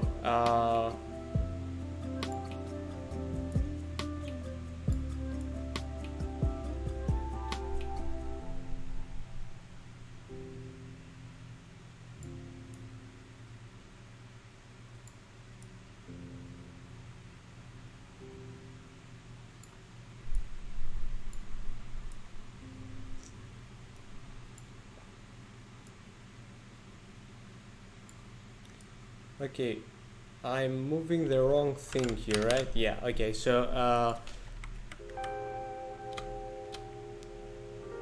oh, okay, Raphael. Thanks so much for joining and for the sub. Hope you had fun. So this should be here.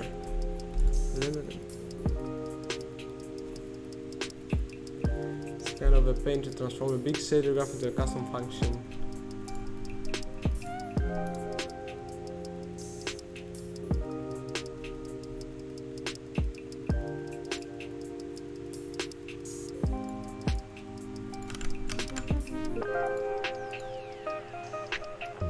Oh, that should be 0.5, sorry. There we go.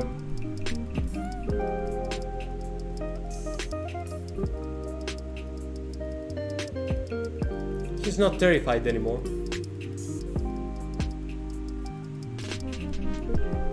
He's just plain creepy. Can I make him creepier?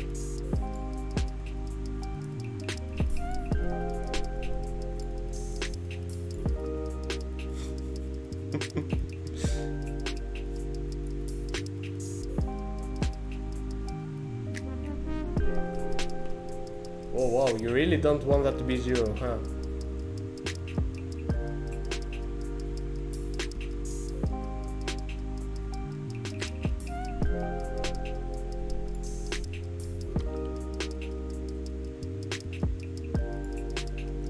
This is what happens to the shader when you set the smile to 0.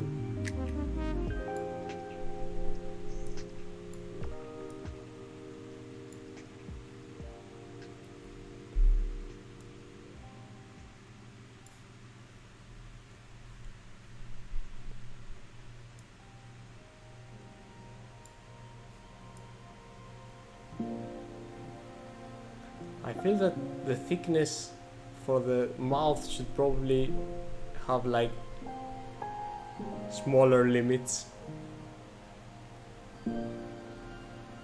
Good question, Raisin. I have no idea. I actually just wanted...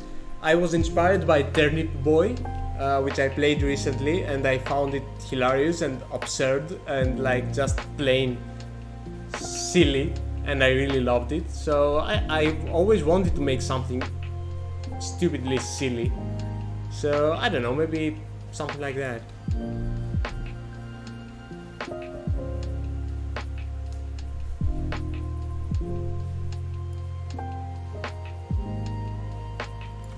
I mean, I also it's also probably good to see like whoa, that I'm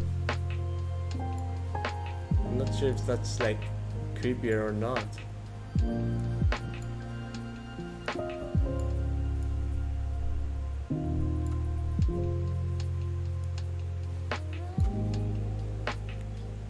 There you go. It's cute.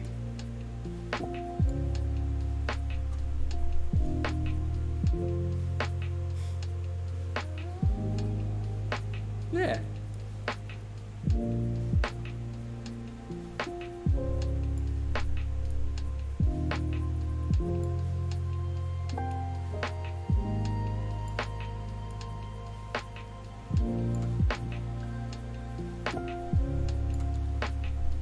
Okay, I should change the slider for the smile thickness for sure.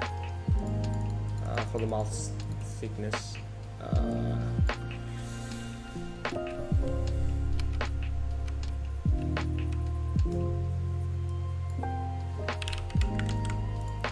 Like, how is that? I mean, yeah, you probably won't go larger than that.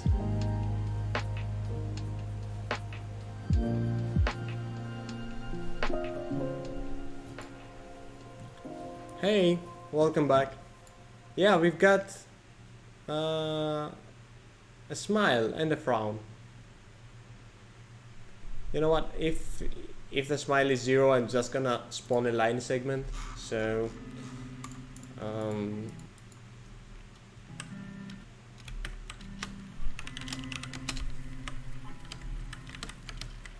whoa, come on. So this, otherwise just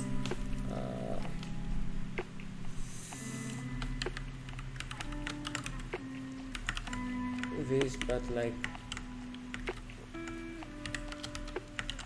with SD line segment, sorry, without this thingy.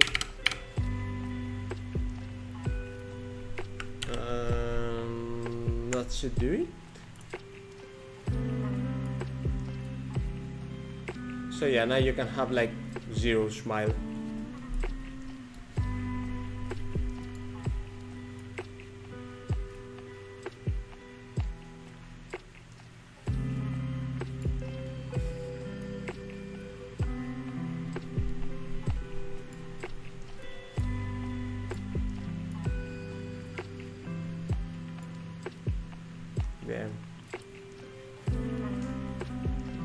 What does he have to be so happy about?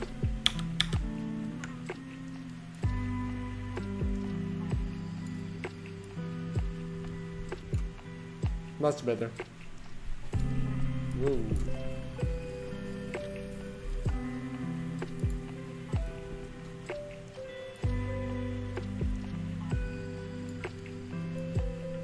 And now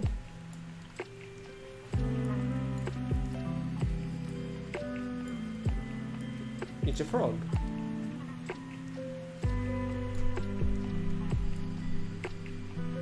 Kinda.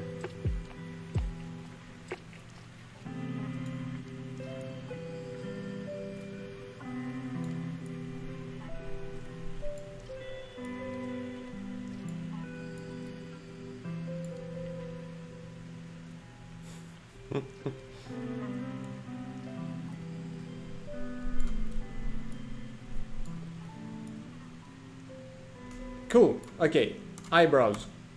Let's go.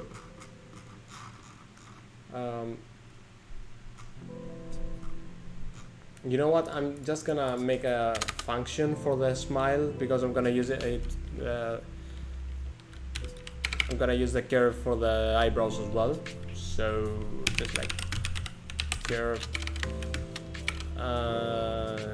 Just go to V. Go to point A. Go to point B. Go to point C. And thickness.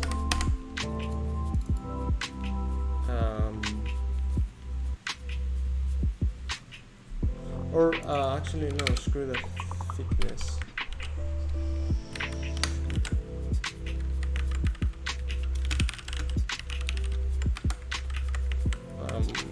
Curve, basically, that's what I want. So I don't need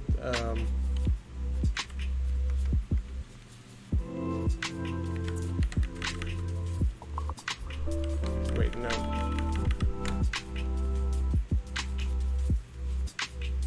I'm doing something wrong. Doing something very wrong. Yeah, I just need the width, height, and curve. Yeah, that's what I want.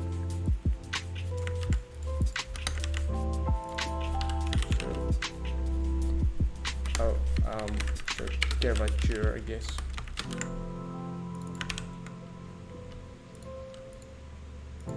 So it's gonna be this, and width, height,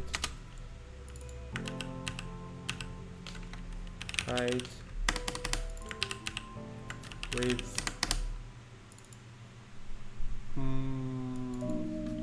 Don't need this, don't need this, don't need this, don't need this. And curvature, return curve. So would that work? Like curve, V, mouse width, mouth width, mouth height, and smile. No, because here it's not eye, it's just plain UV.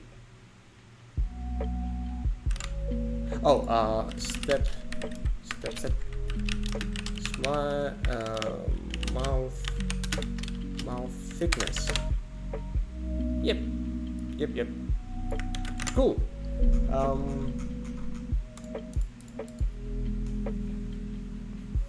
So eyebrows then. Let's add some shaders.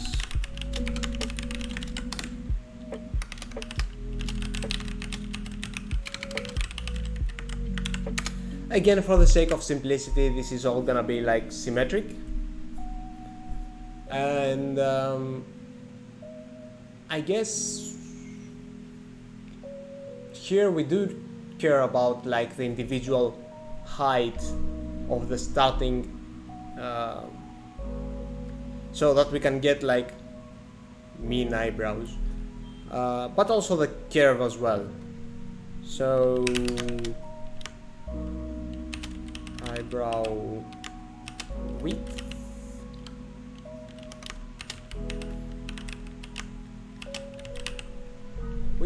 right? 0.25, I guess.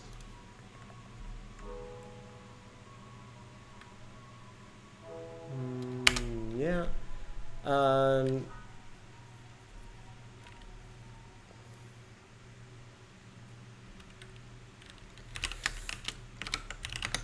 eyebrow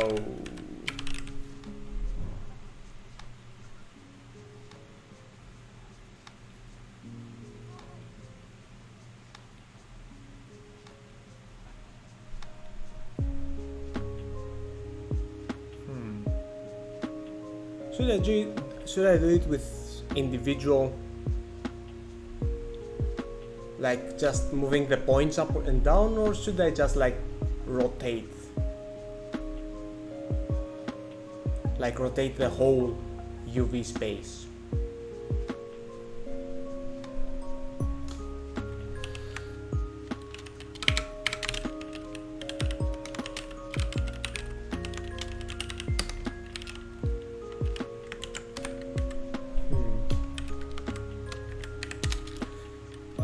I'll think about that. Let me just oh yeah,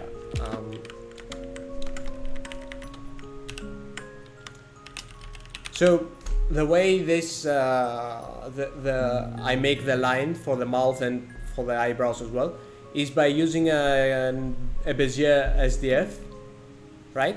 So you basically just define the 3 points you want on your UVs. So like in order to get like a slanted eyebrow, I can just define a different height for the 1 point and a different height for the other point. Simple as that. Or I could just, you know, have like one height for both and just rotate the whole UV space to rotate the shape. And I think that's what I'm gonna try and do.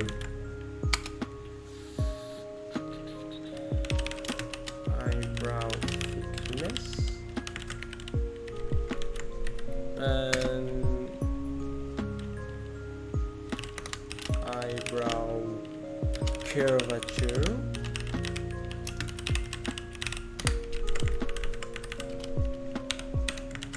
Yeah, rotating. Well, I'm not sure if it's gonna end up being easier, so do keep that in mind, but it will give us like less controls, so you know, maybe it will work out, just that maybe. Okay, I will need a symmetrical like space though, so eyebrow UV is gonna equal to just like IUV.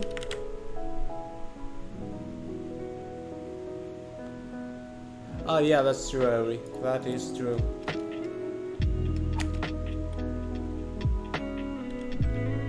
Okay, so let's see. Float eyebrow. Gonna be step curve IUV.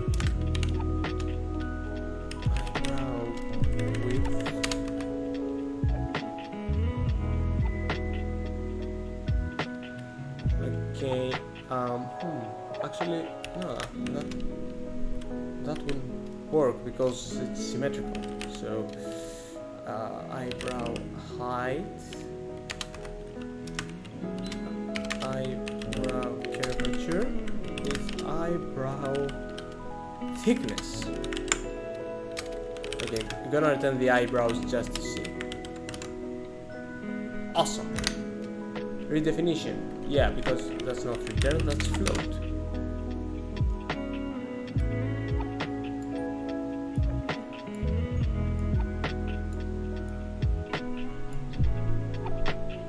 Damn, that works.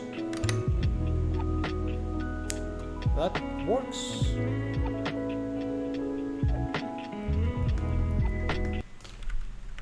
There are some caveats though.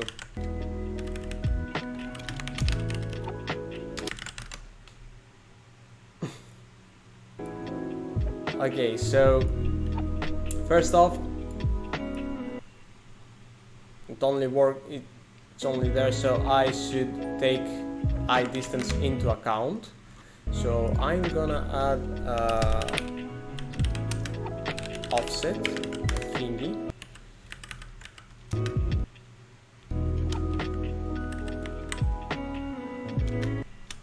So should that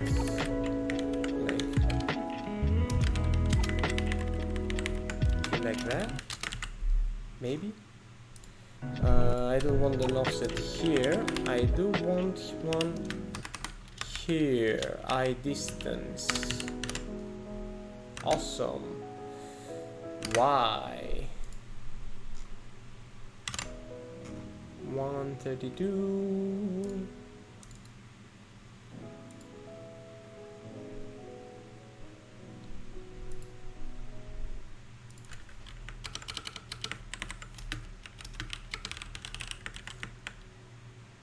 Oh, right.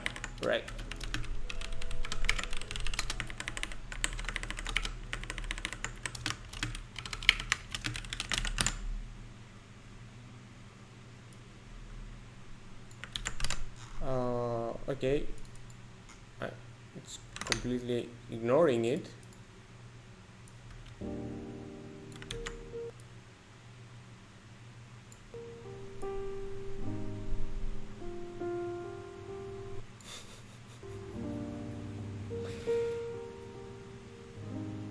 Damn.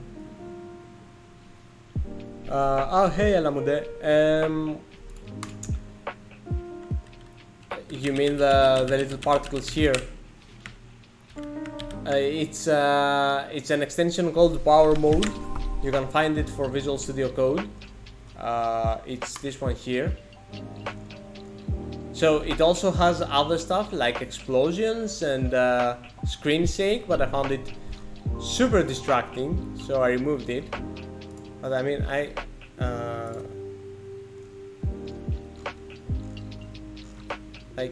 I can actually bring it back just to show that.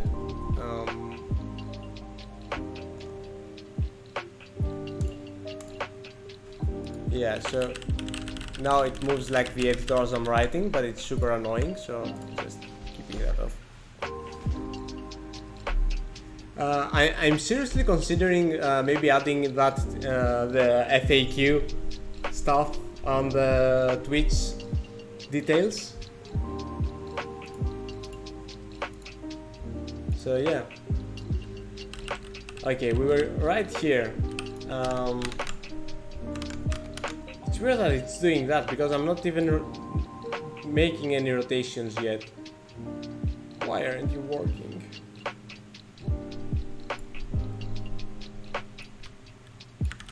Am I not like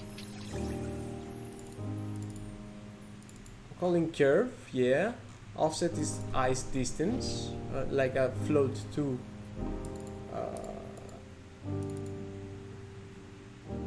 Oh. Yep, I saw the error of my ways.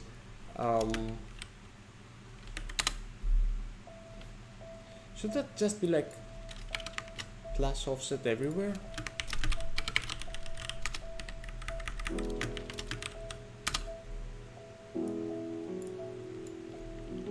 Oh, yeah, I also figured out one other problem I have, which is that I just want this on the X, so that should be like that.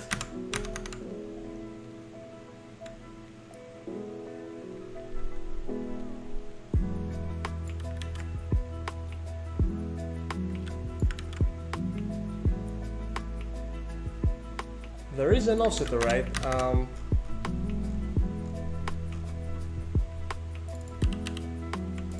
Should it be minus?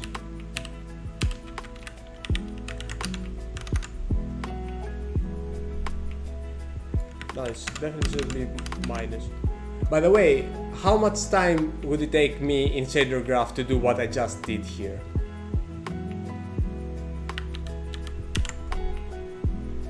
Like changing the sign on 1, 2, 3, 4, 5 additions and then changing it back.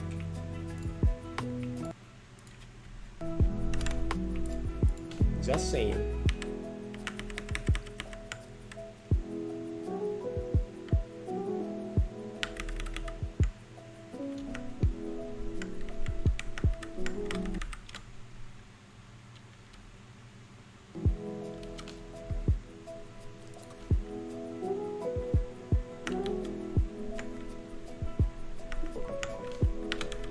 Yeah, that's pretty accurate, Ari.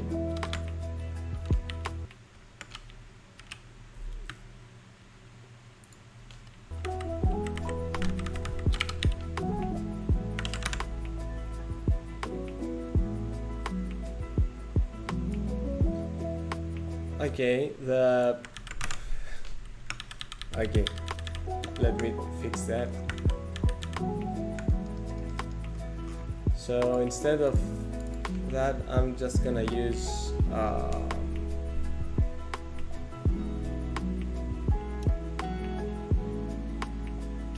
Yeah, well, just, you know what, instead of this, just use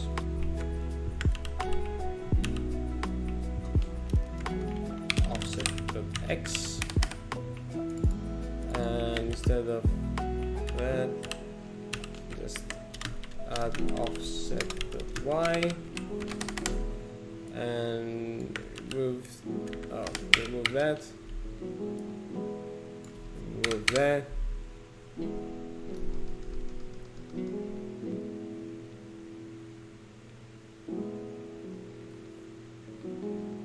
Oh, well, if you're familiar with actual programming languages, HTML, it's nothing, man. Like, I remember at some point in uni, I had some sort of assignment in C, and I was so frustrated that I just sat down and learned HTML over a weekend. Like,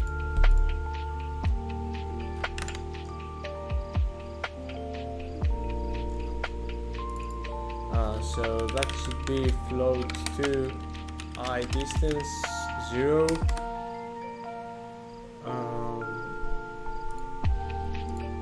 Yeah, I mean, I have no idea how Lua works.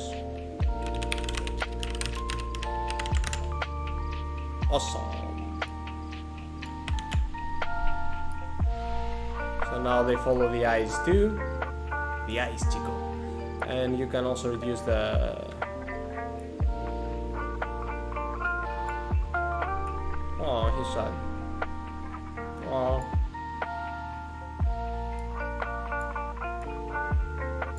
Oh.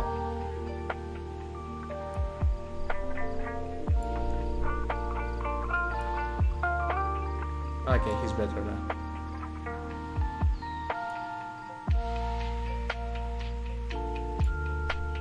And he's slightly seductive now.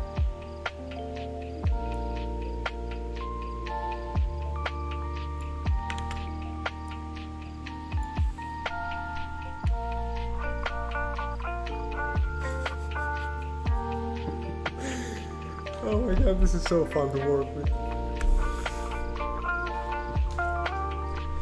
Yeah, well, I'll definitely make some emojis with this.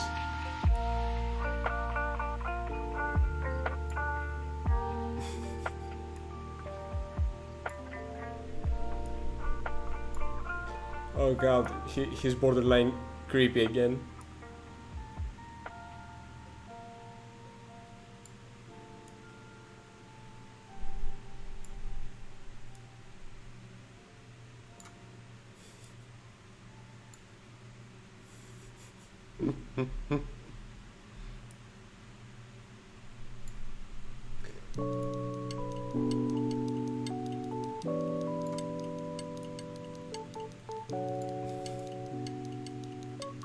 What have I done? Oh my god. Oh god, Jane. Oh, you're at the worst possible moment. Oh, okay. I'm making a shader that makes like silly faces, and you can do like so much stuff with that.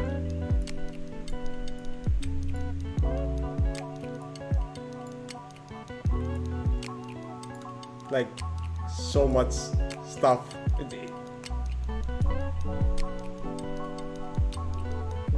Yeah.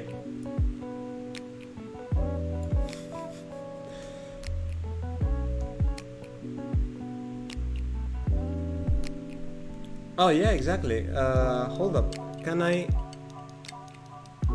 Okay, I'm just gonna remove the eyebrows completely by like dragging them into the eyes. And yeah, now that you mention it, I'll try and make a ditto. So smaller eyes and smaller mouth. There we go.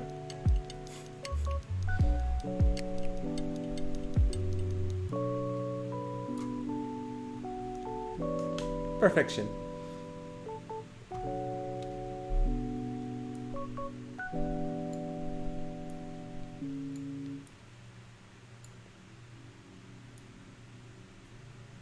And now it's another creepy Ditto.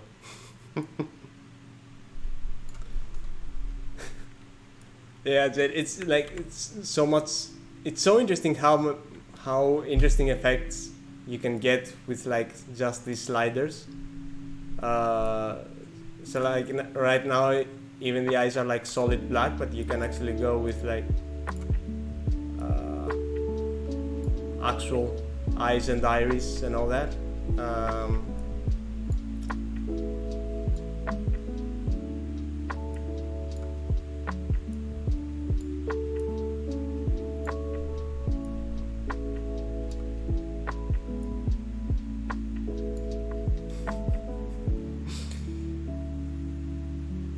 yeah, you can change the pupils, the shape, and the size as well. Oh.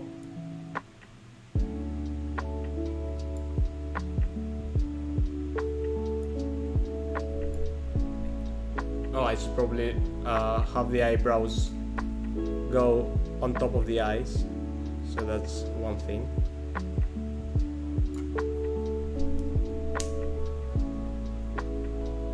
Oh. He's sad because his eyebrows are behind his eyes. Okay, gonna fix that. Well, I mean, yeah, right now, it's actually a coincidence that the eyebrows and mouth all are black. They're actually. Wait, I'm confused. That's illegal. Wait. Oh, well, also this should be saturated.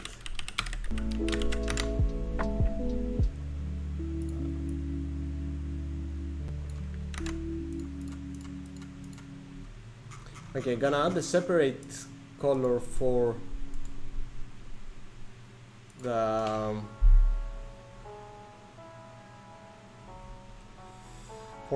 brows and, well, I mean, it's just gonna be black, you know, just keep it black, it's okay.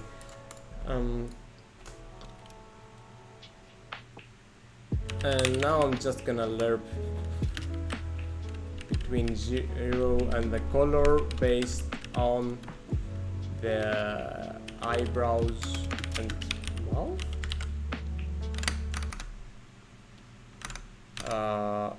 No, wait, that's cursed.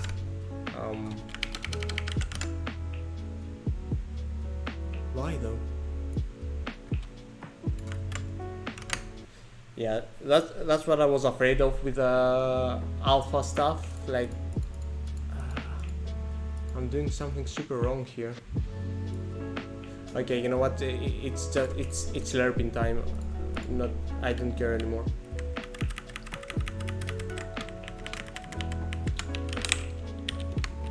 So just lerp these eyes. Lerp these.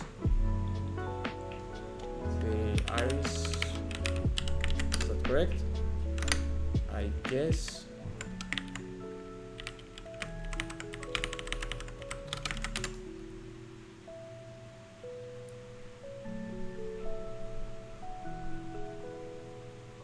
Oh, it's the other way around. Sorry. Okay, so there's that.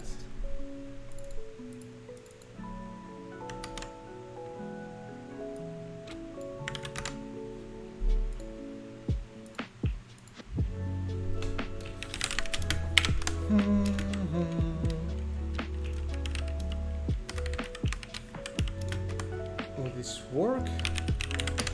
Like, yikes. No.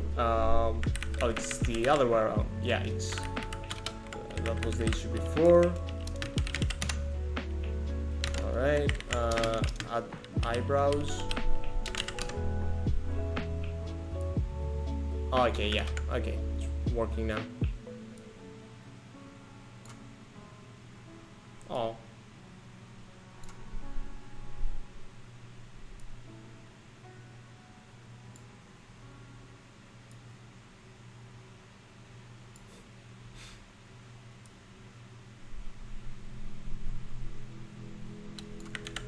Yeah, this would be a joy to animate at some point for something, I don't know. Okay, but they're not rotating yet, so eyebrow angle.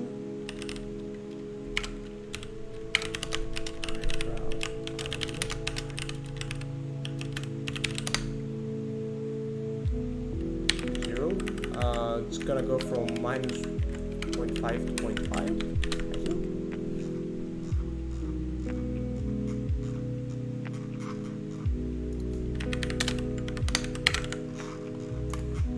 Gonna add, see how quick I write? It's like super fast typing right there.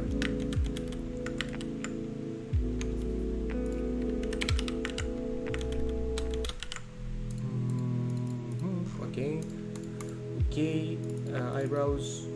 Oh, I do want the, I mean, it's this.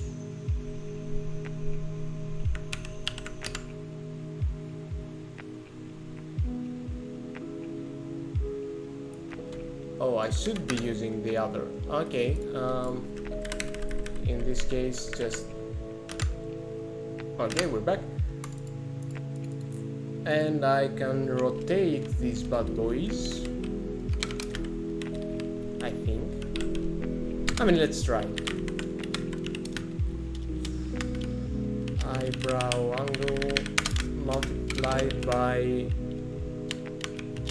unity 2 pi, also known as tau. And by the way, yesterday was Tau Day, so happy Tau Day.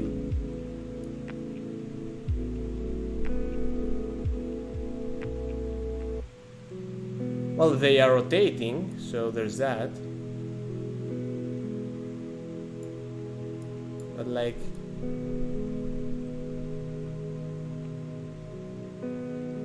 yay! But yeah, obviously not around the center, so I'm gonna fix that.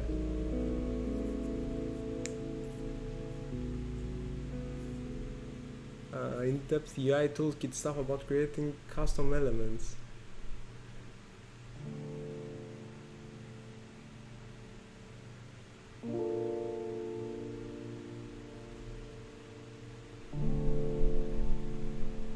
Yeah, Unity should really just acquire Odin. I'm really curious why they haven't yet. Yeah, Jade, yeah. Unfortunately, they're not supposed to be arms, but you know, I can also add arms later, but they're supposed to be the eyebrows. But I mean, they can be multi-purpose, I guess.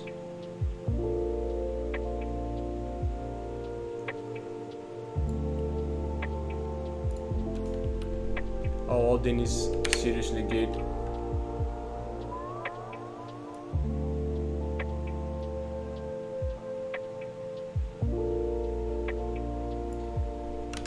Alright, I need to fix the offset thingy.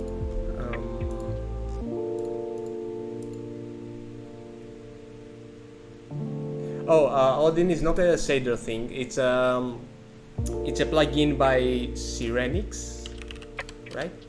Cyrenix, Odin. Yeah, it's basically something that you know, when I start a new project, it's like one of the main things I add. It basically serializes everything. So even if you have like dictionaries or any weird custom structs, interfaces, classes, whatever, it just serializes them and puts them in the inspector, and that's super useful. And also you can make like custom inspectors and editors like super easily, like add buttons and drop down menus, reorderable lists, and you know, with also custom classes. It's like an editor heaven in there.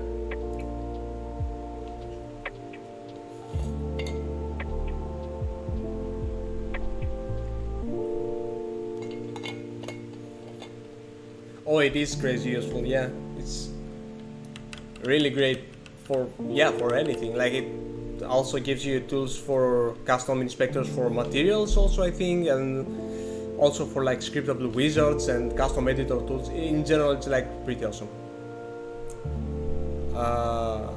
That's a good question, Resin. I think CinemaScene was actually an acquisition, if I'm not mistaken, and that's gone alright. And I guess Pro Builder and like Bolt. I mean, I'm not using any of them so much, but well, CinemaScene was actually really good, a really good one.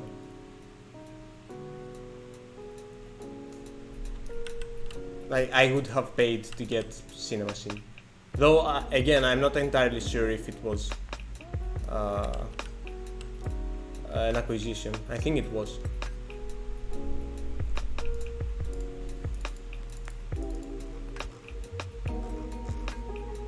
Okay, I need to see. Oh wait, if I leave them like that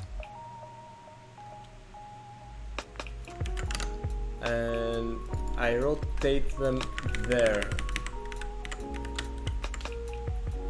Eyebrow, maybe.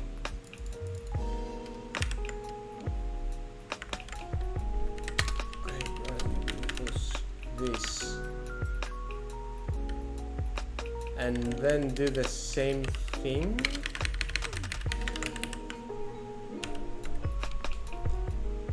Actually, I'm curious why I need to do that here too, but you know what? I won't pretend to care.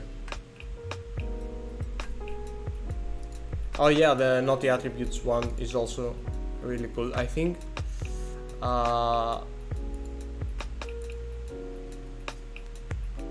I've used some of their stuff. I cannot remember what. But yeah, these are also really good.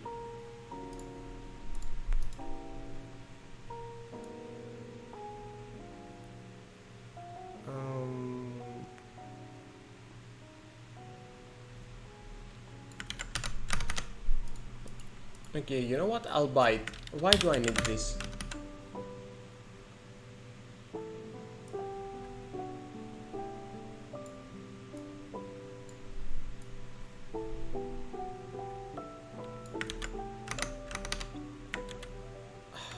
I don't know.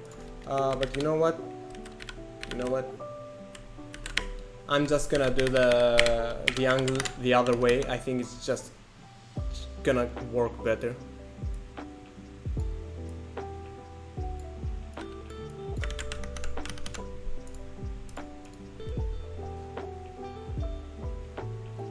And I actually think that I might be able to do it kinda smoothly. So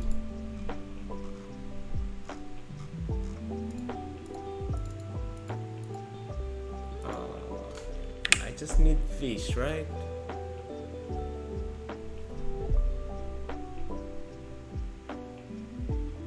Right.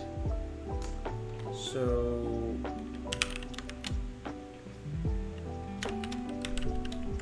gonna be just unity pi plus cosine of the eyebrow angle unity pi.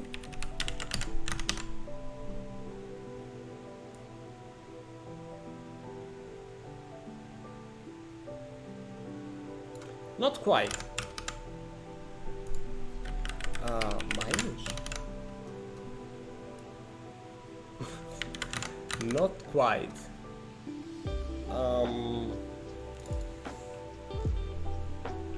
Oh damn it. Okay. Alright. I'm gonna add another thing here. Angle. Just multiply it here. I don't care.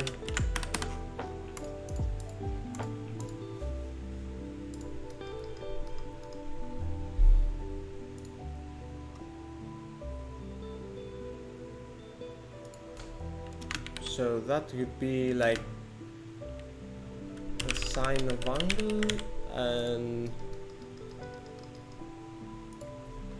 here I have the cosine of angle.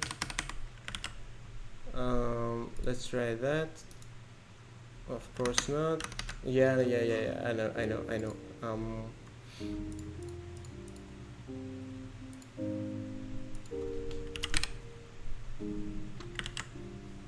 This is gonna go horribly. I know it. Okay, let's ignore the mouth for now.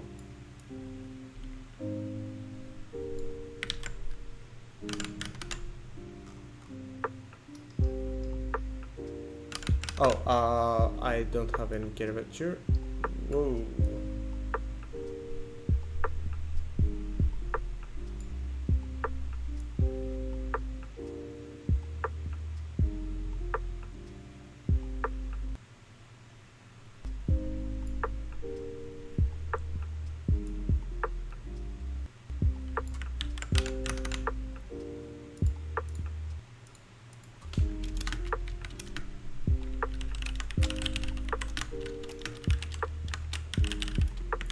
Okay.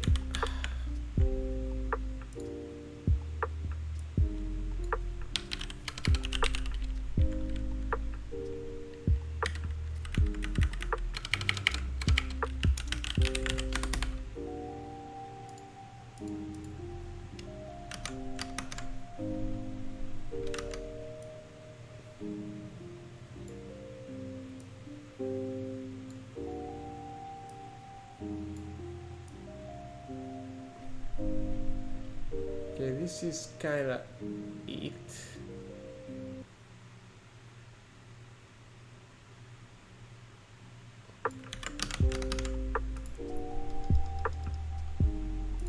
Though I think, well, yeah, that won't be needed. So this should make things kinda easier.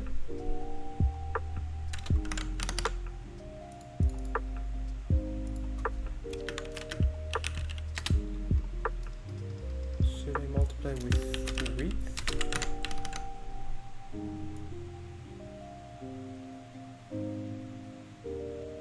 I guess it's a bit better.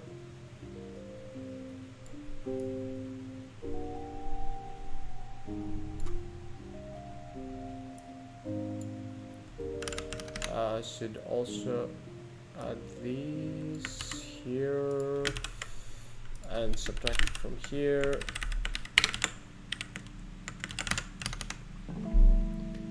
Okay, so now with zero curvature,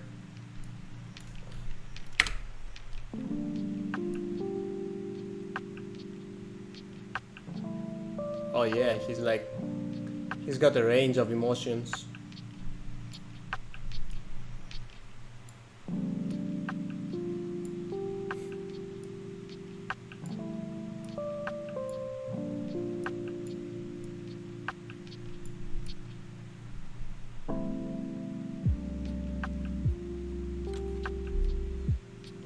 The curvature gets messed up.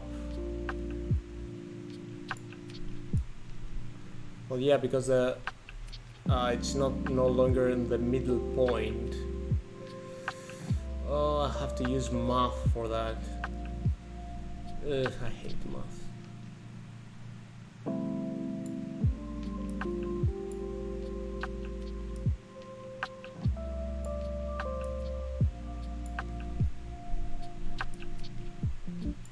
I know, right?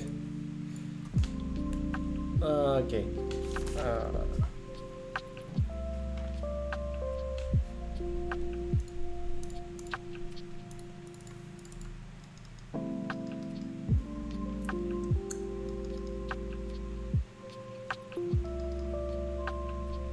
I mean, the weird thing is that it's changing.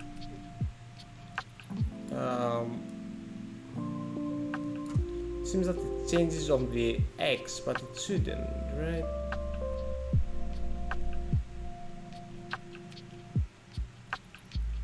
Am I adding the angles somewhere that I shouldn't?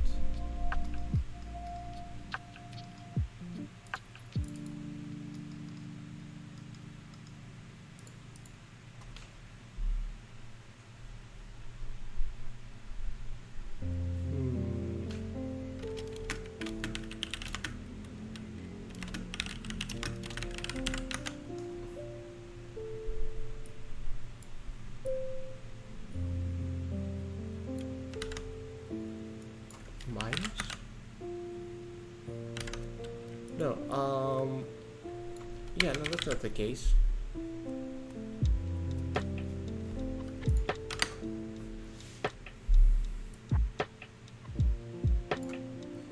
I mean, it's still okay with like small curvature. Well, yeah, the thing with the angle thing is that it's not preserving the width of the eyebrow. So that's annoying.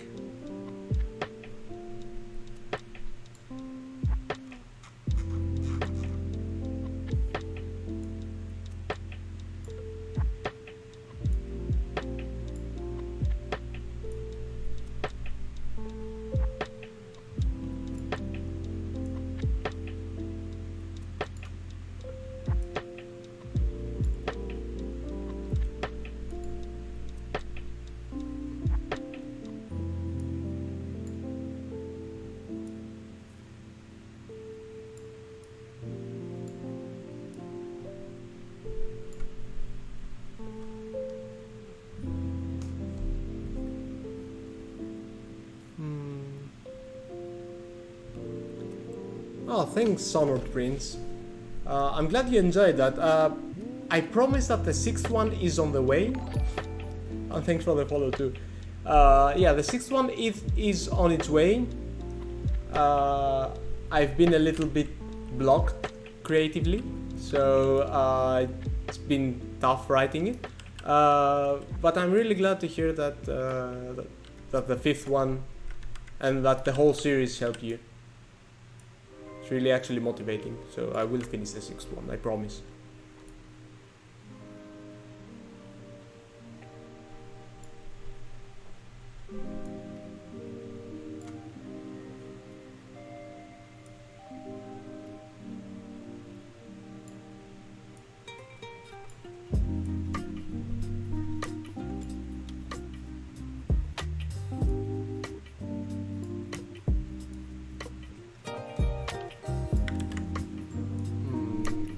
Not sure what to do about the angle thing.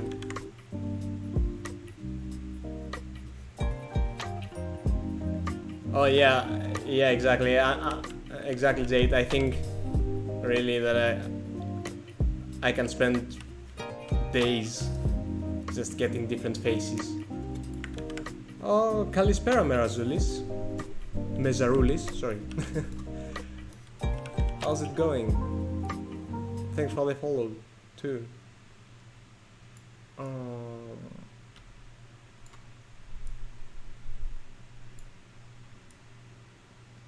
Okay, another thing I want to do is basically get some eyelid kind of masks for the eyes, so that, well, first off, the eyes can blink, and secondly, he can look like more suspicious or something.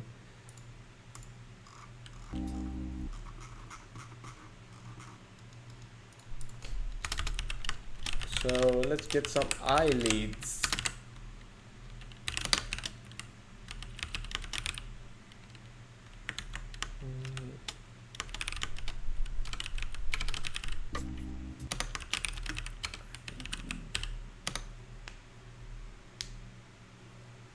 Books or similar recommendations. Well, if you go to the archive page on my site, I can. Here you go. There's a bunch of other useful links and resources from other awesome creators. I highly suggest the Book of Shaders. It's like probably the best place to get started with shaders in general, and it's covering like more generic topics that can also be applied.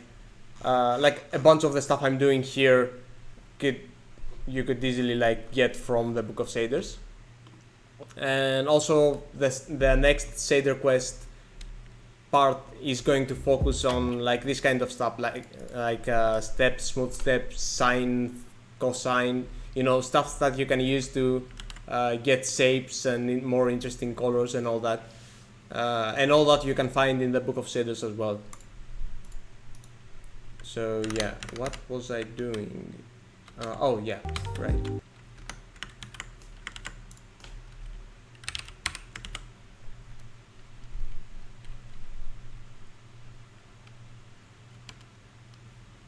gonna keep it at 0. It's gonna go up to that point, I think. Bottom eyelid. I mean, those will be separate controls, but they will also probably be like one for the blinking as well.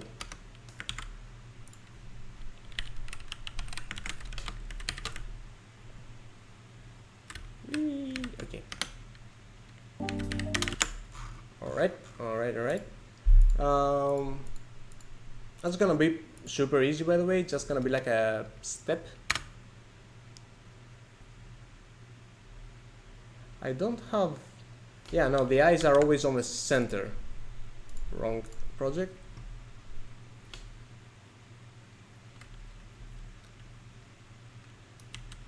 Oh yeah, I try to add like any relevant resources to the post. I try to add them. So yeah, there's no height on the eyes. They're always like symmetric on the center. So that makes my life very, very easy. I mean, it's just gonna be like a couple of steps. Step. I UVY eyelid, top eyelid, for example. What would that look like? Not great. Either way, I think it should be the other way around.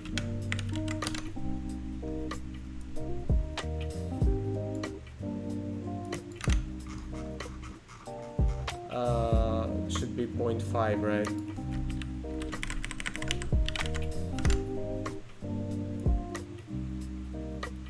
Yeah, so the other way was correct.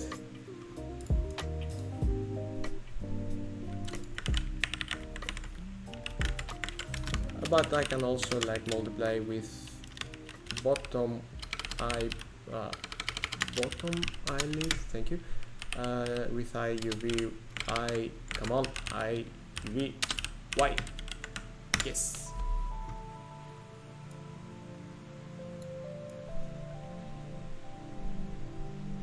Oh, 1 minus?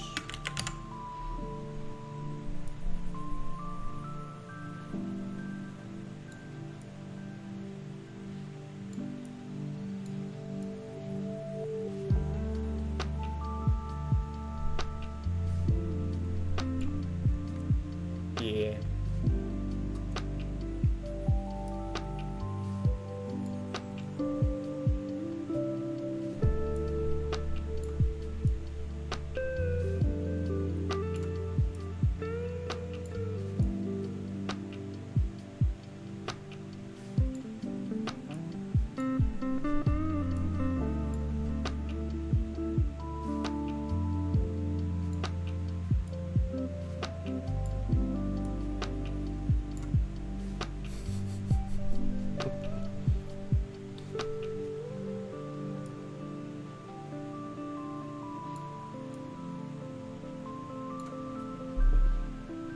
Oh, amazing.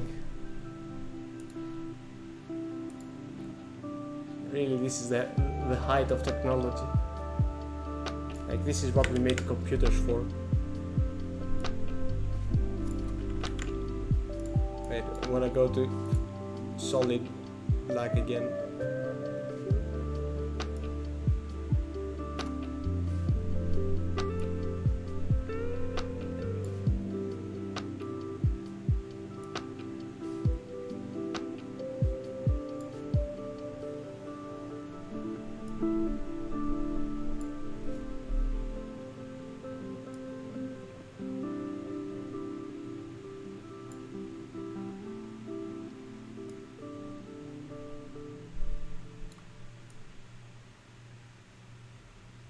Fantastic.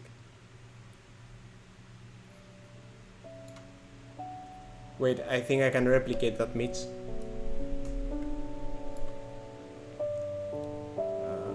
Wait.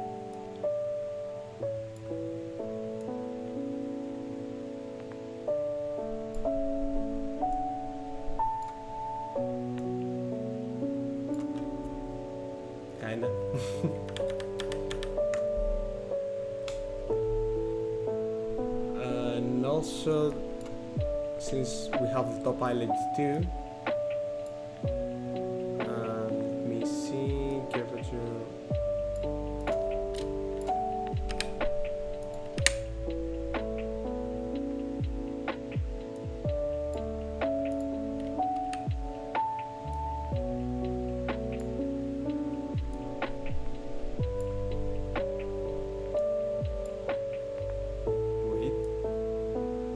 Wait for it.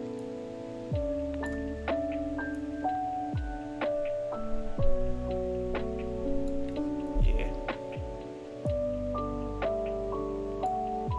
I think instead of using a step, I should probably use like circles instead. I mean, this line cut is not so great. Oh yeah, Jake, this is like a this is a gold mine of awesome faces. Yeah, you can get so many vibes, really.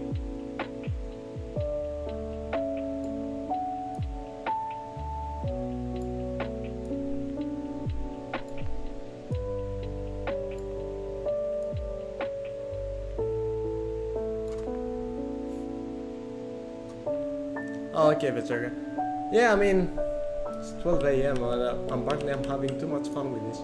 Okay, alright, so I'll fix one thing. Basically, the thing I mentioned, instead of like just using a step, I'm just gonna use a circle instead.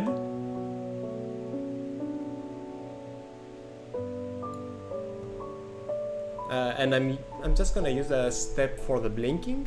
Maybe that could look good.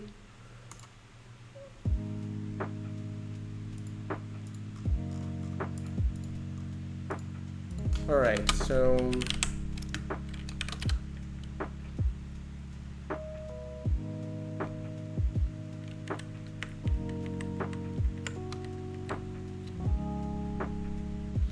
how would that look?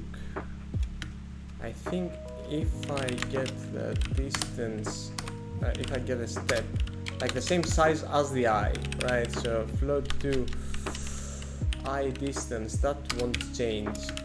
This will change.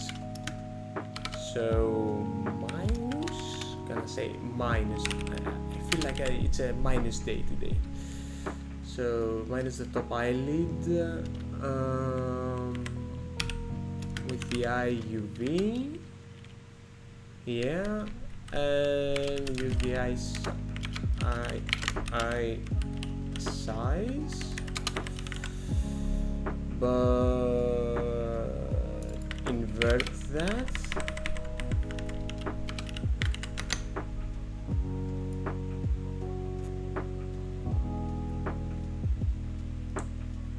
Okay, yeah, the distance works, that's good. I think it's actually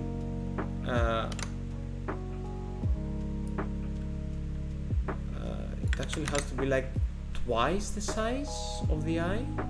Also, I know that it's wrong, like this is the bottom technically, but yeah, whatever. There we go. There we go. Now this is proper sad.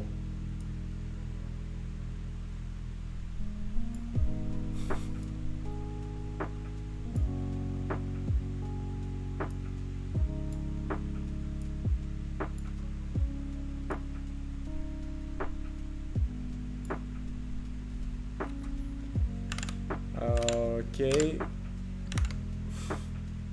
No, don't worry. He's relieved now.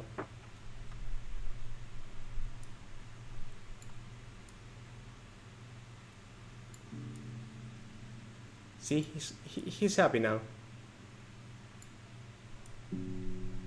And now he's skimming.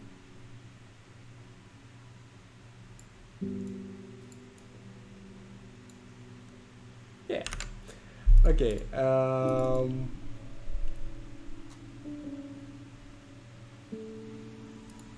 Oh, thanks, Lady Apollo.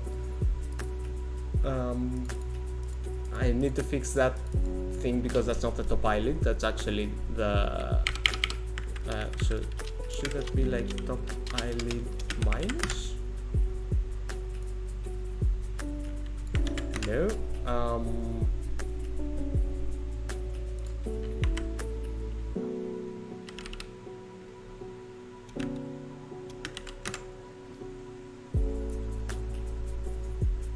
Yes, of course that doesn't make sense. That doesn't make any sense. Well, thanks for the follow. I don't know, plus? Yeah. Good night. I just need to...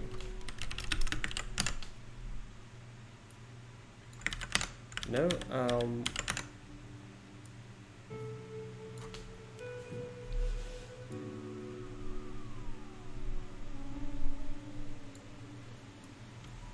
the distance works, the size is an issue, probably. Oh yeah, the size is definitely an issue.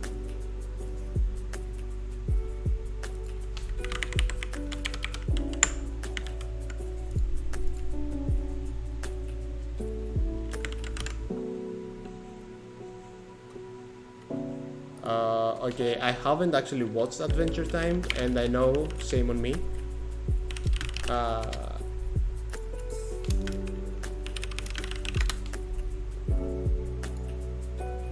But okay, yeah. Oh yeah, obviously I know the character. So yeah, that could be just you know what? Seamlessly gonna color pick here.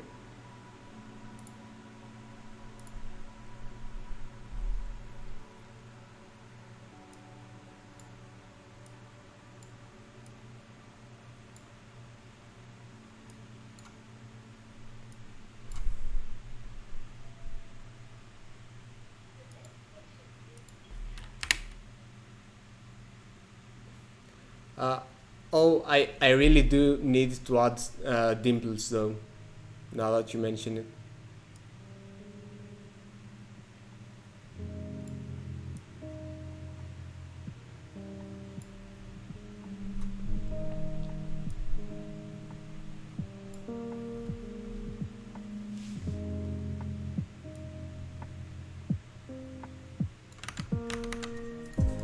I also need to fix the... This is wrong. This is wrong on so many levels.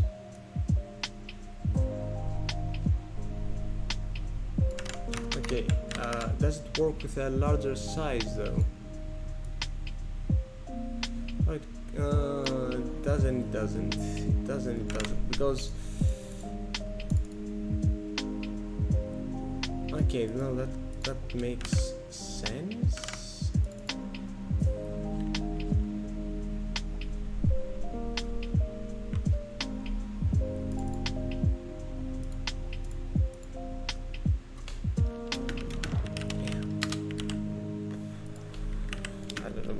This will help.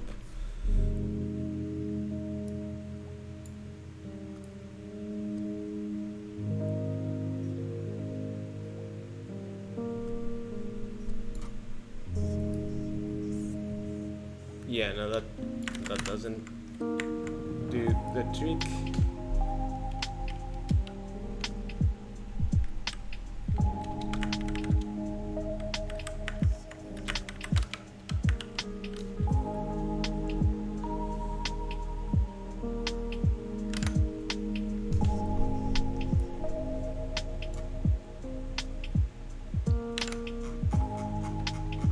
Go all the way up to 1, but I don't think that should fix that. That's not a fix, but whatever. Because if I increase the eye size, yeah, I mean the lid is still there.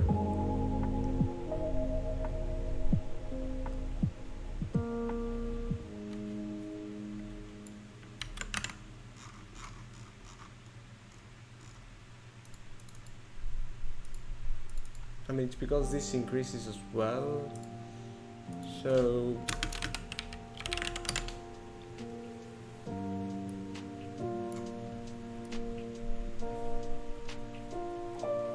yeah, that's good, that's better.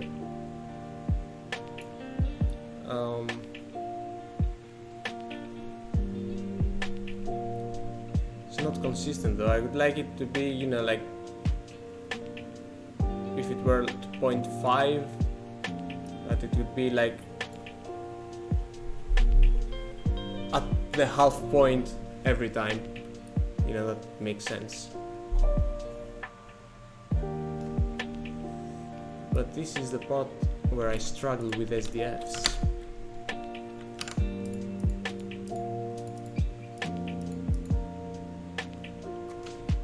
Okay.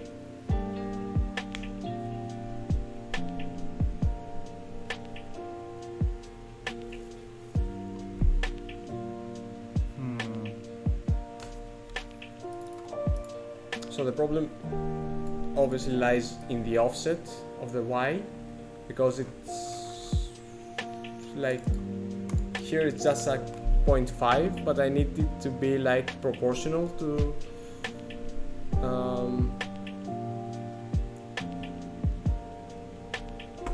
you know, proportional to the eye size technically. Here it's just gonna cover the whole thing because it's at the same exact position, and I need to just get it like to a percentage.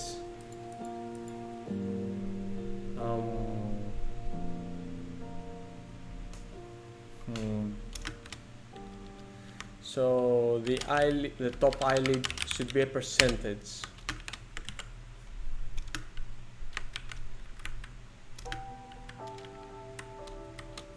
So whatever goes here,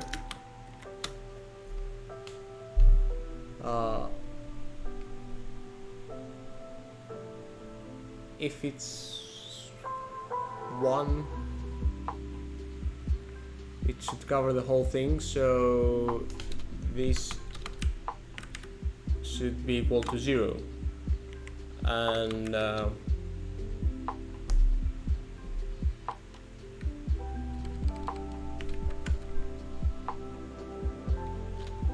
wait, I mean, I don't think so, but no. Eye size, yeah, no, that's not consistent. Obviously that's not consistent.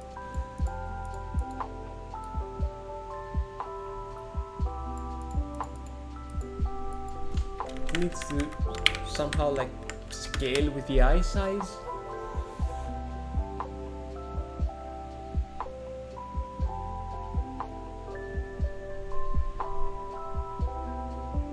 It's so late for me to think about that stuff.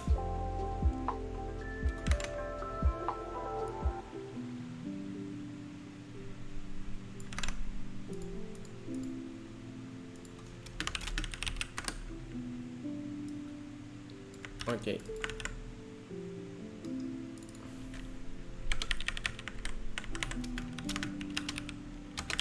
I still want to add the bottom eyelid as well.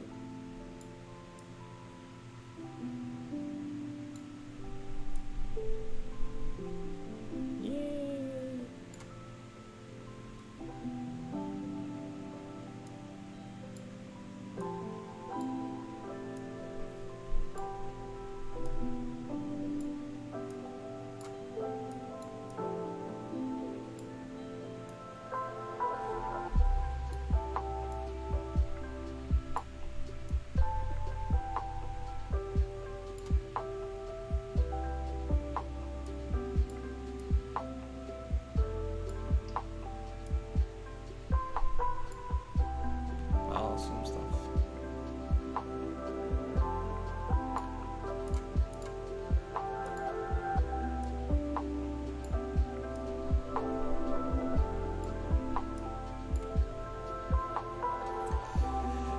Okay, okay.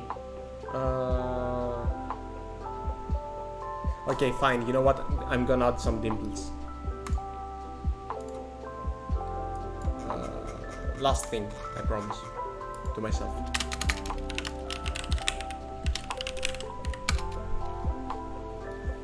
I mean, it's gonna be pretty easy. They're gonna have the same position. Like basically the middle point of the curve is going to be like at the exact positions of the smile of the mouth. So you just need like that thickness. You know what? It's just gonna get the same as the mouth thickness. And well, the curvature, that's also gonna be pretty standard. Maybe just the height.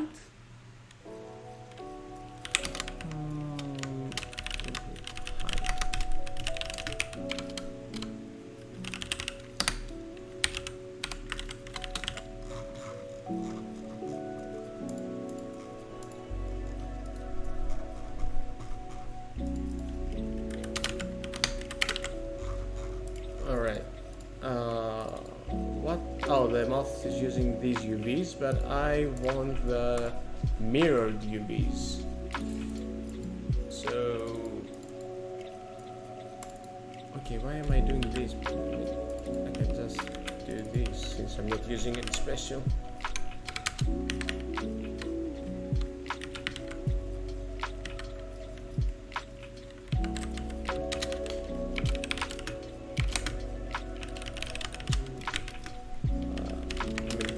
Yeah, I'm doing it again, but it's okay.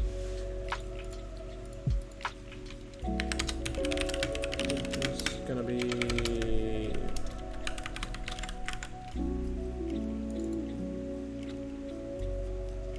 So instead I'm gonna use the Dimple UV. Dimples.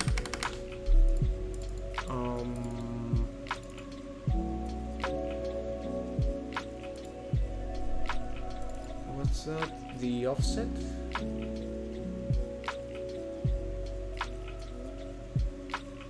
Yeah, because I don't want any I do want some offset. The offset's gonna be the mouth width, actually.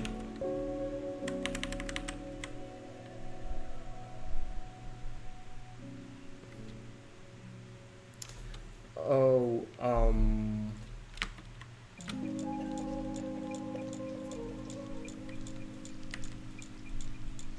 okay, crap. Yeah, I'm gonna add more because I can't think straight now, and I will remove them if they're not needed. So, dimple width.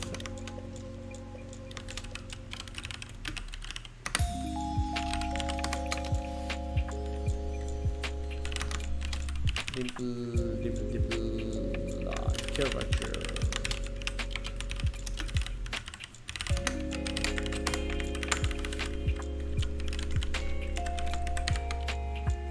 Oh no, the curvature is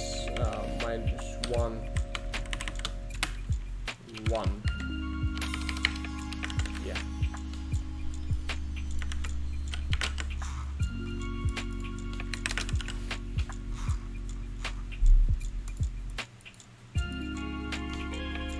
Okay.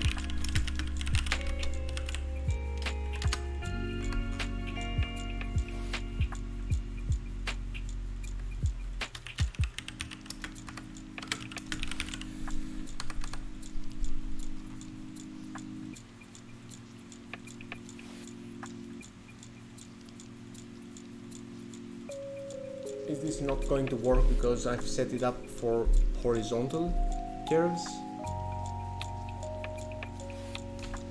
You know what?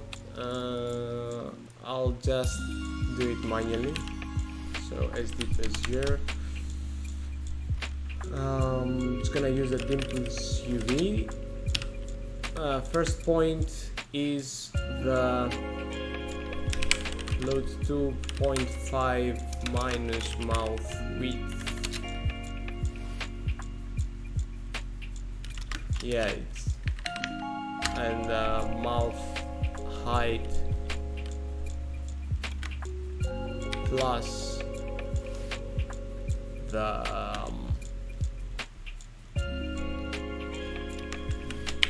dimple height. Float to second is gonna be float to 0.5 minus mouth width.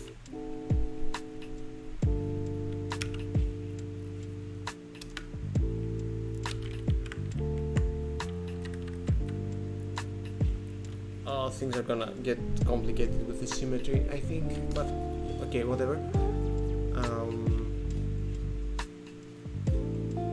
Mouth width, yeah.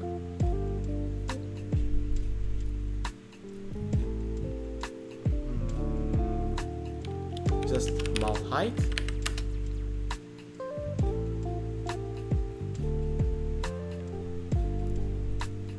Right.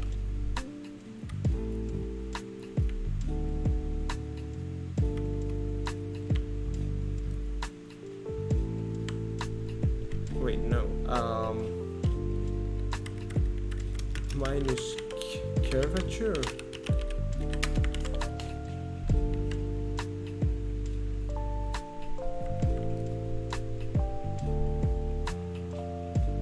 Wow, yeah. So late. Okay, float to 0.5 minus mouth width minus dimple curvature. And mouth height minus the dimple height. There's no way in hell this is gonna work. Just return the dimples.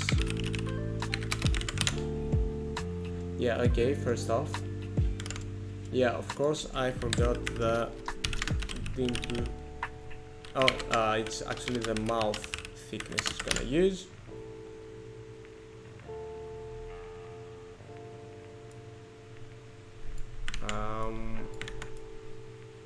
Oh.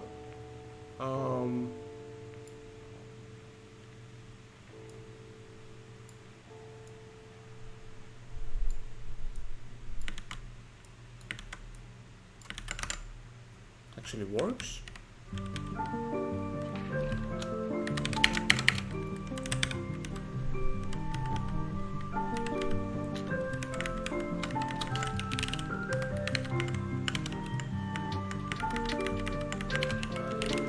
Mouth and eyebrows and dimples. And yeah, dimples here too. Oh, of course not.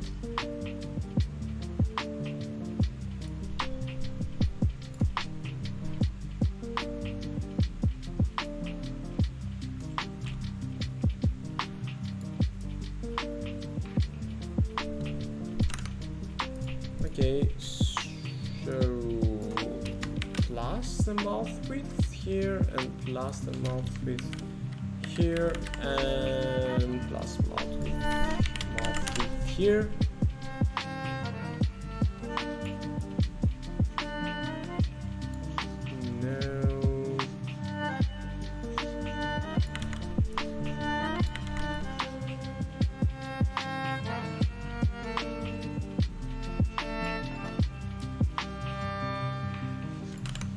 Oh, it's oh yeah, it doesn't need the 0.5 because of the symmetry.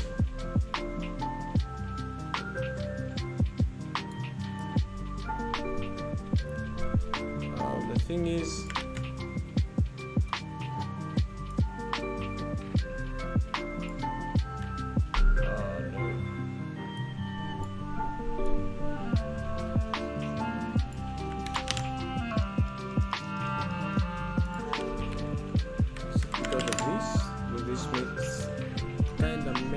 things better in terms of height, but it definitely needs to be here. So the annoying thing here right now is that the mouth is actually using the normal UVs because it doesn't need technically doesn't need symmetry like the eyes and all that. It could just use the normal UVs. but in order to get symmetry I have mirrored UVs, so it goes from 0 to 1 here and from 0 to 1 there on the x-axis.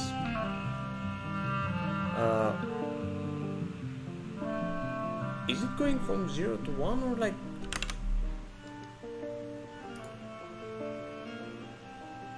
Yeah, because I'm remapping from -1 to 1 and then getting the absolute, so it's going from 0 to 1 and 0 to 1.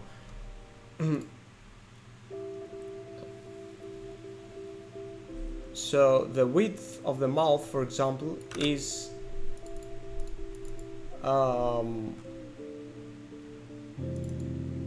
let me see. So 0.5 minus the width or plus the width and all that.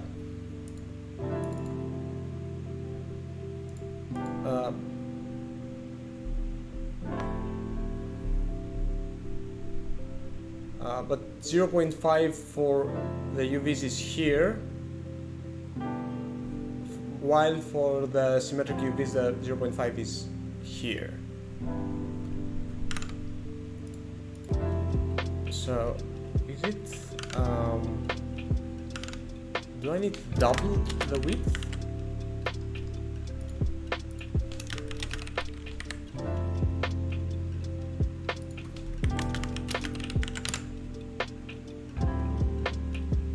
Yeah, okay. So the width is correct.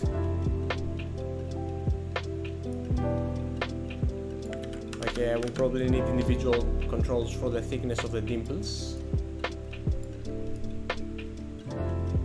Yeah, something similar is happening with the height, so I don't know. Just multiply that, I guess.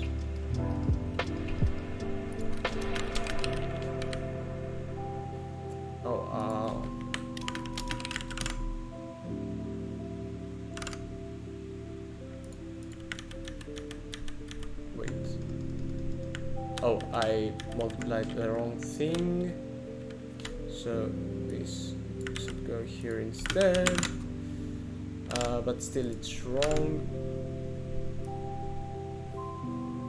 I mean, actually the offset is correct, so you know what, just you know,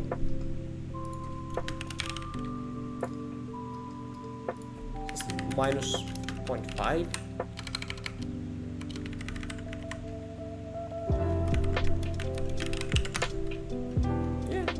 See? Random number always works.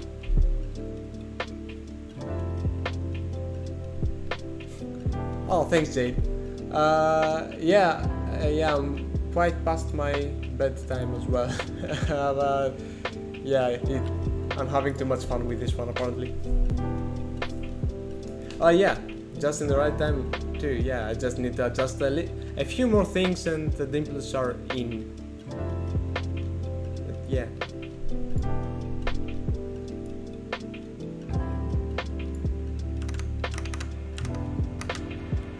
So I think that it actually needs the double the thickness to be consistent. Yeah, there we go.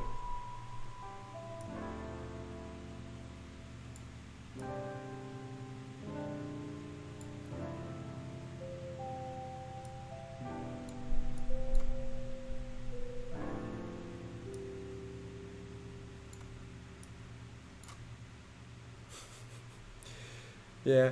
All right. Have a great night.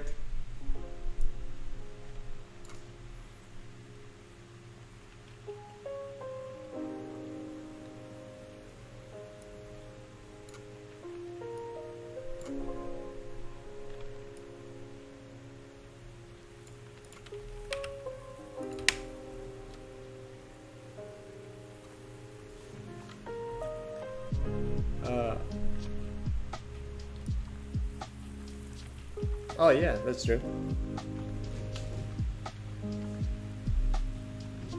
Sorry, I thought I heard something.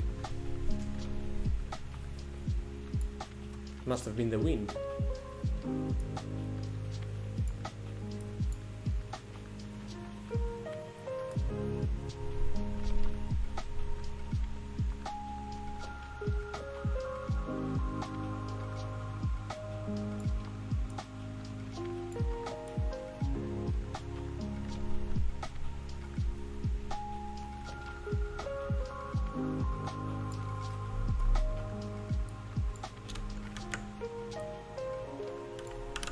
Alright, so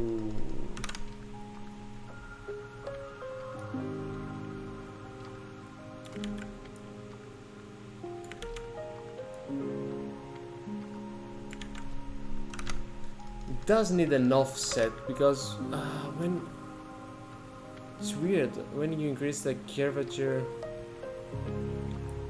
Actually, it's not weird. I guess it's the way the Bezier works.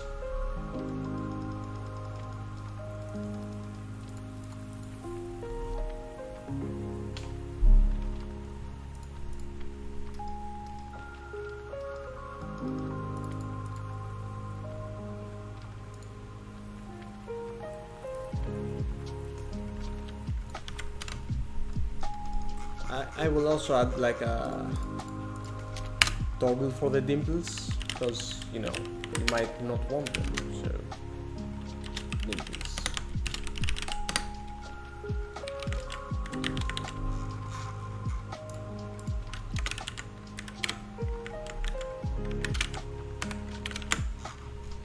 Dimples, dimples, dimples, dimples. Yeah.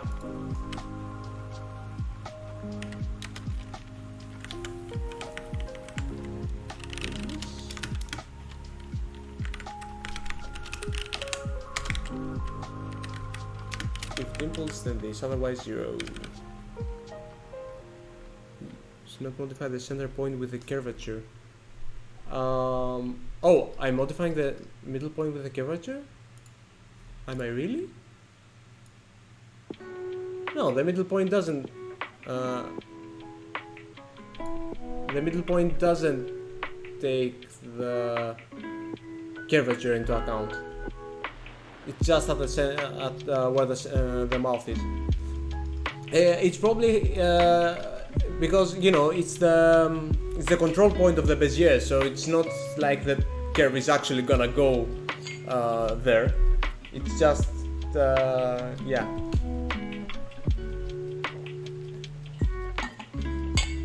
Just defining the curve.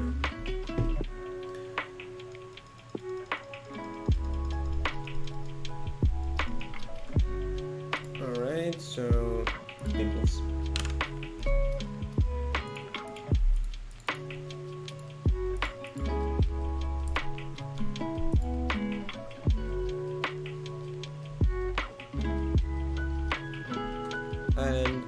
And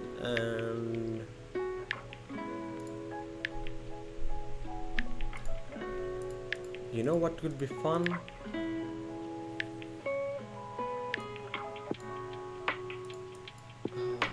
Let's see.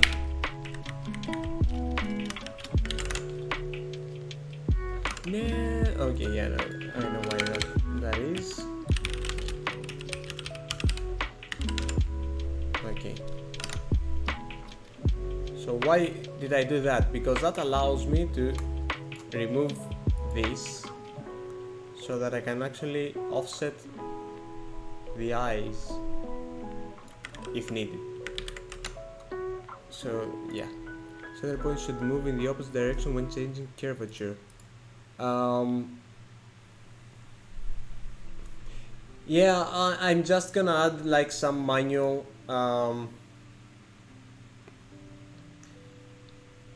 well, I guess again some math should have been involved here, but I will just add I will rename this dimple width to dimple offset.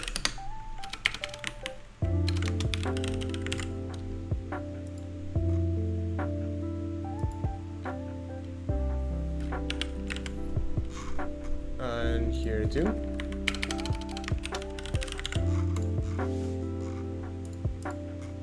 And I'm just gonna add that in here. Dimple offset.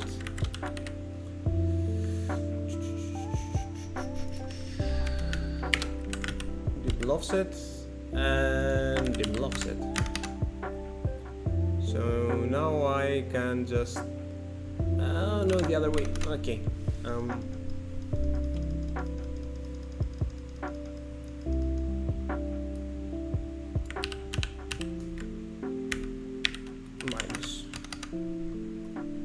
So now I can just bring it closer, and you know, it still corresponds to the width, so it's all good. I mean, I don't have a well, when you say the curvature, things are not good.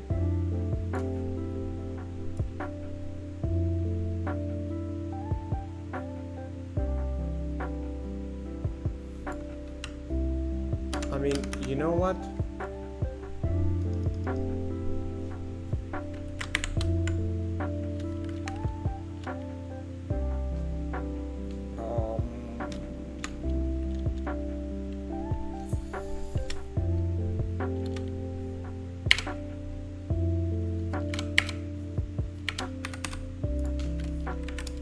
Nope. Minus input curvature like that too. Crap. Add.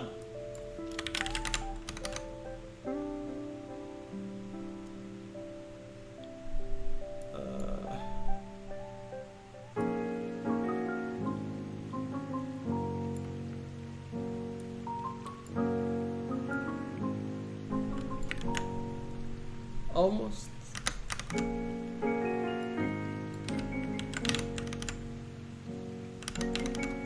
Oh, wait, what? Oh, yeah, right.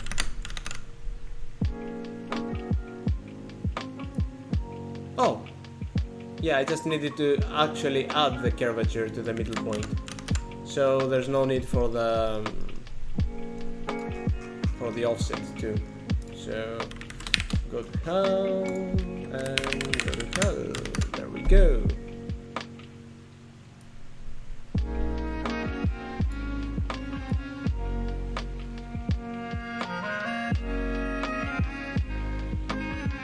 Yeah.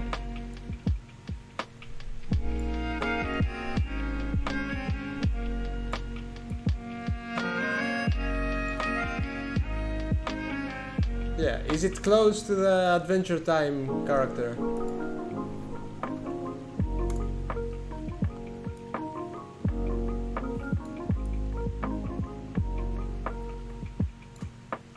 I'm glad. I mean, he's glad too.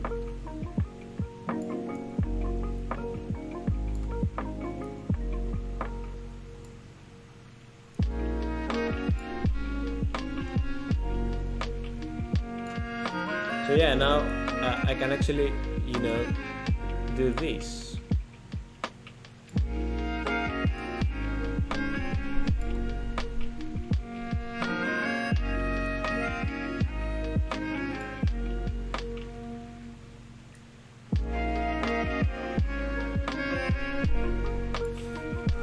It just gets better and better.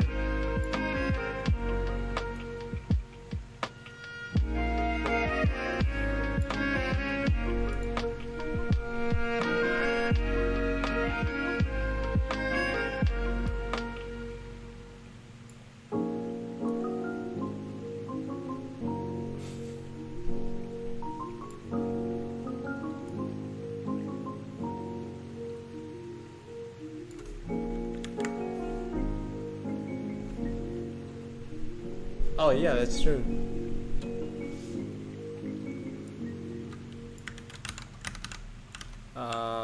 Wait.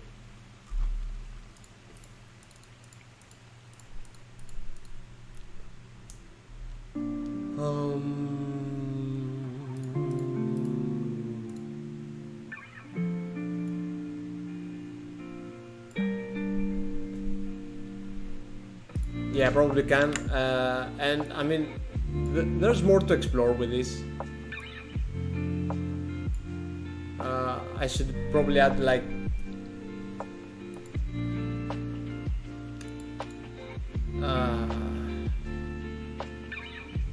yeah, one annoying thing is that, you know, when you don't have the dimples, if you increase the mouth thickness, it looks like an open mouth, but when you have the dimples, it's just wrong.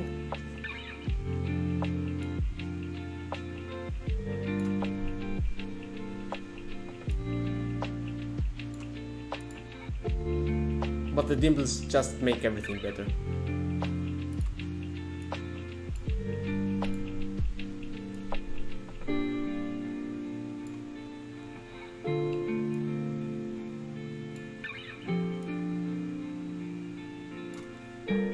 Fantastic. Alright, yeah, oh god, it's almost 1 AM. Okay, that was a fun stream. I had no idea how the time passed like that. So, yeah, let's call this one off, just so that I can get some sleep. And yeah, for now at least, I'll keep the streams to once a week. So just like every Tuesday at 8 PM CEST. We'll see if that changes. I mean, if I actually manage to commit to something like a project or something, I would maybe do it more often. But for now, just like for small silly stuff like this, or just like minor project things, just once a week will probably work for the best. So yeah, anyway, I hope you had fun with this. I certainly had. And yeah, I'll see you next week. So yeah, this is a good face to leave you with. So yeah, see ya. Have a great rest of the day. Bye.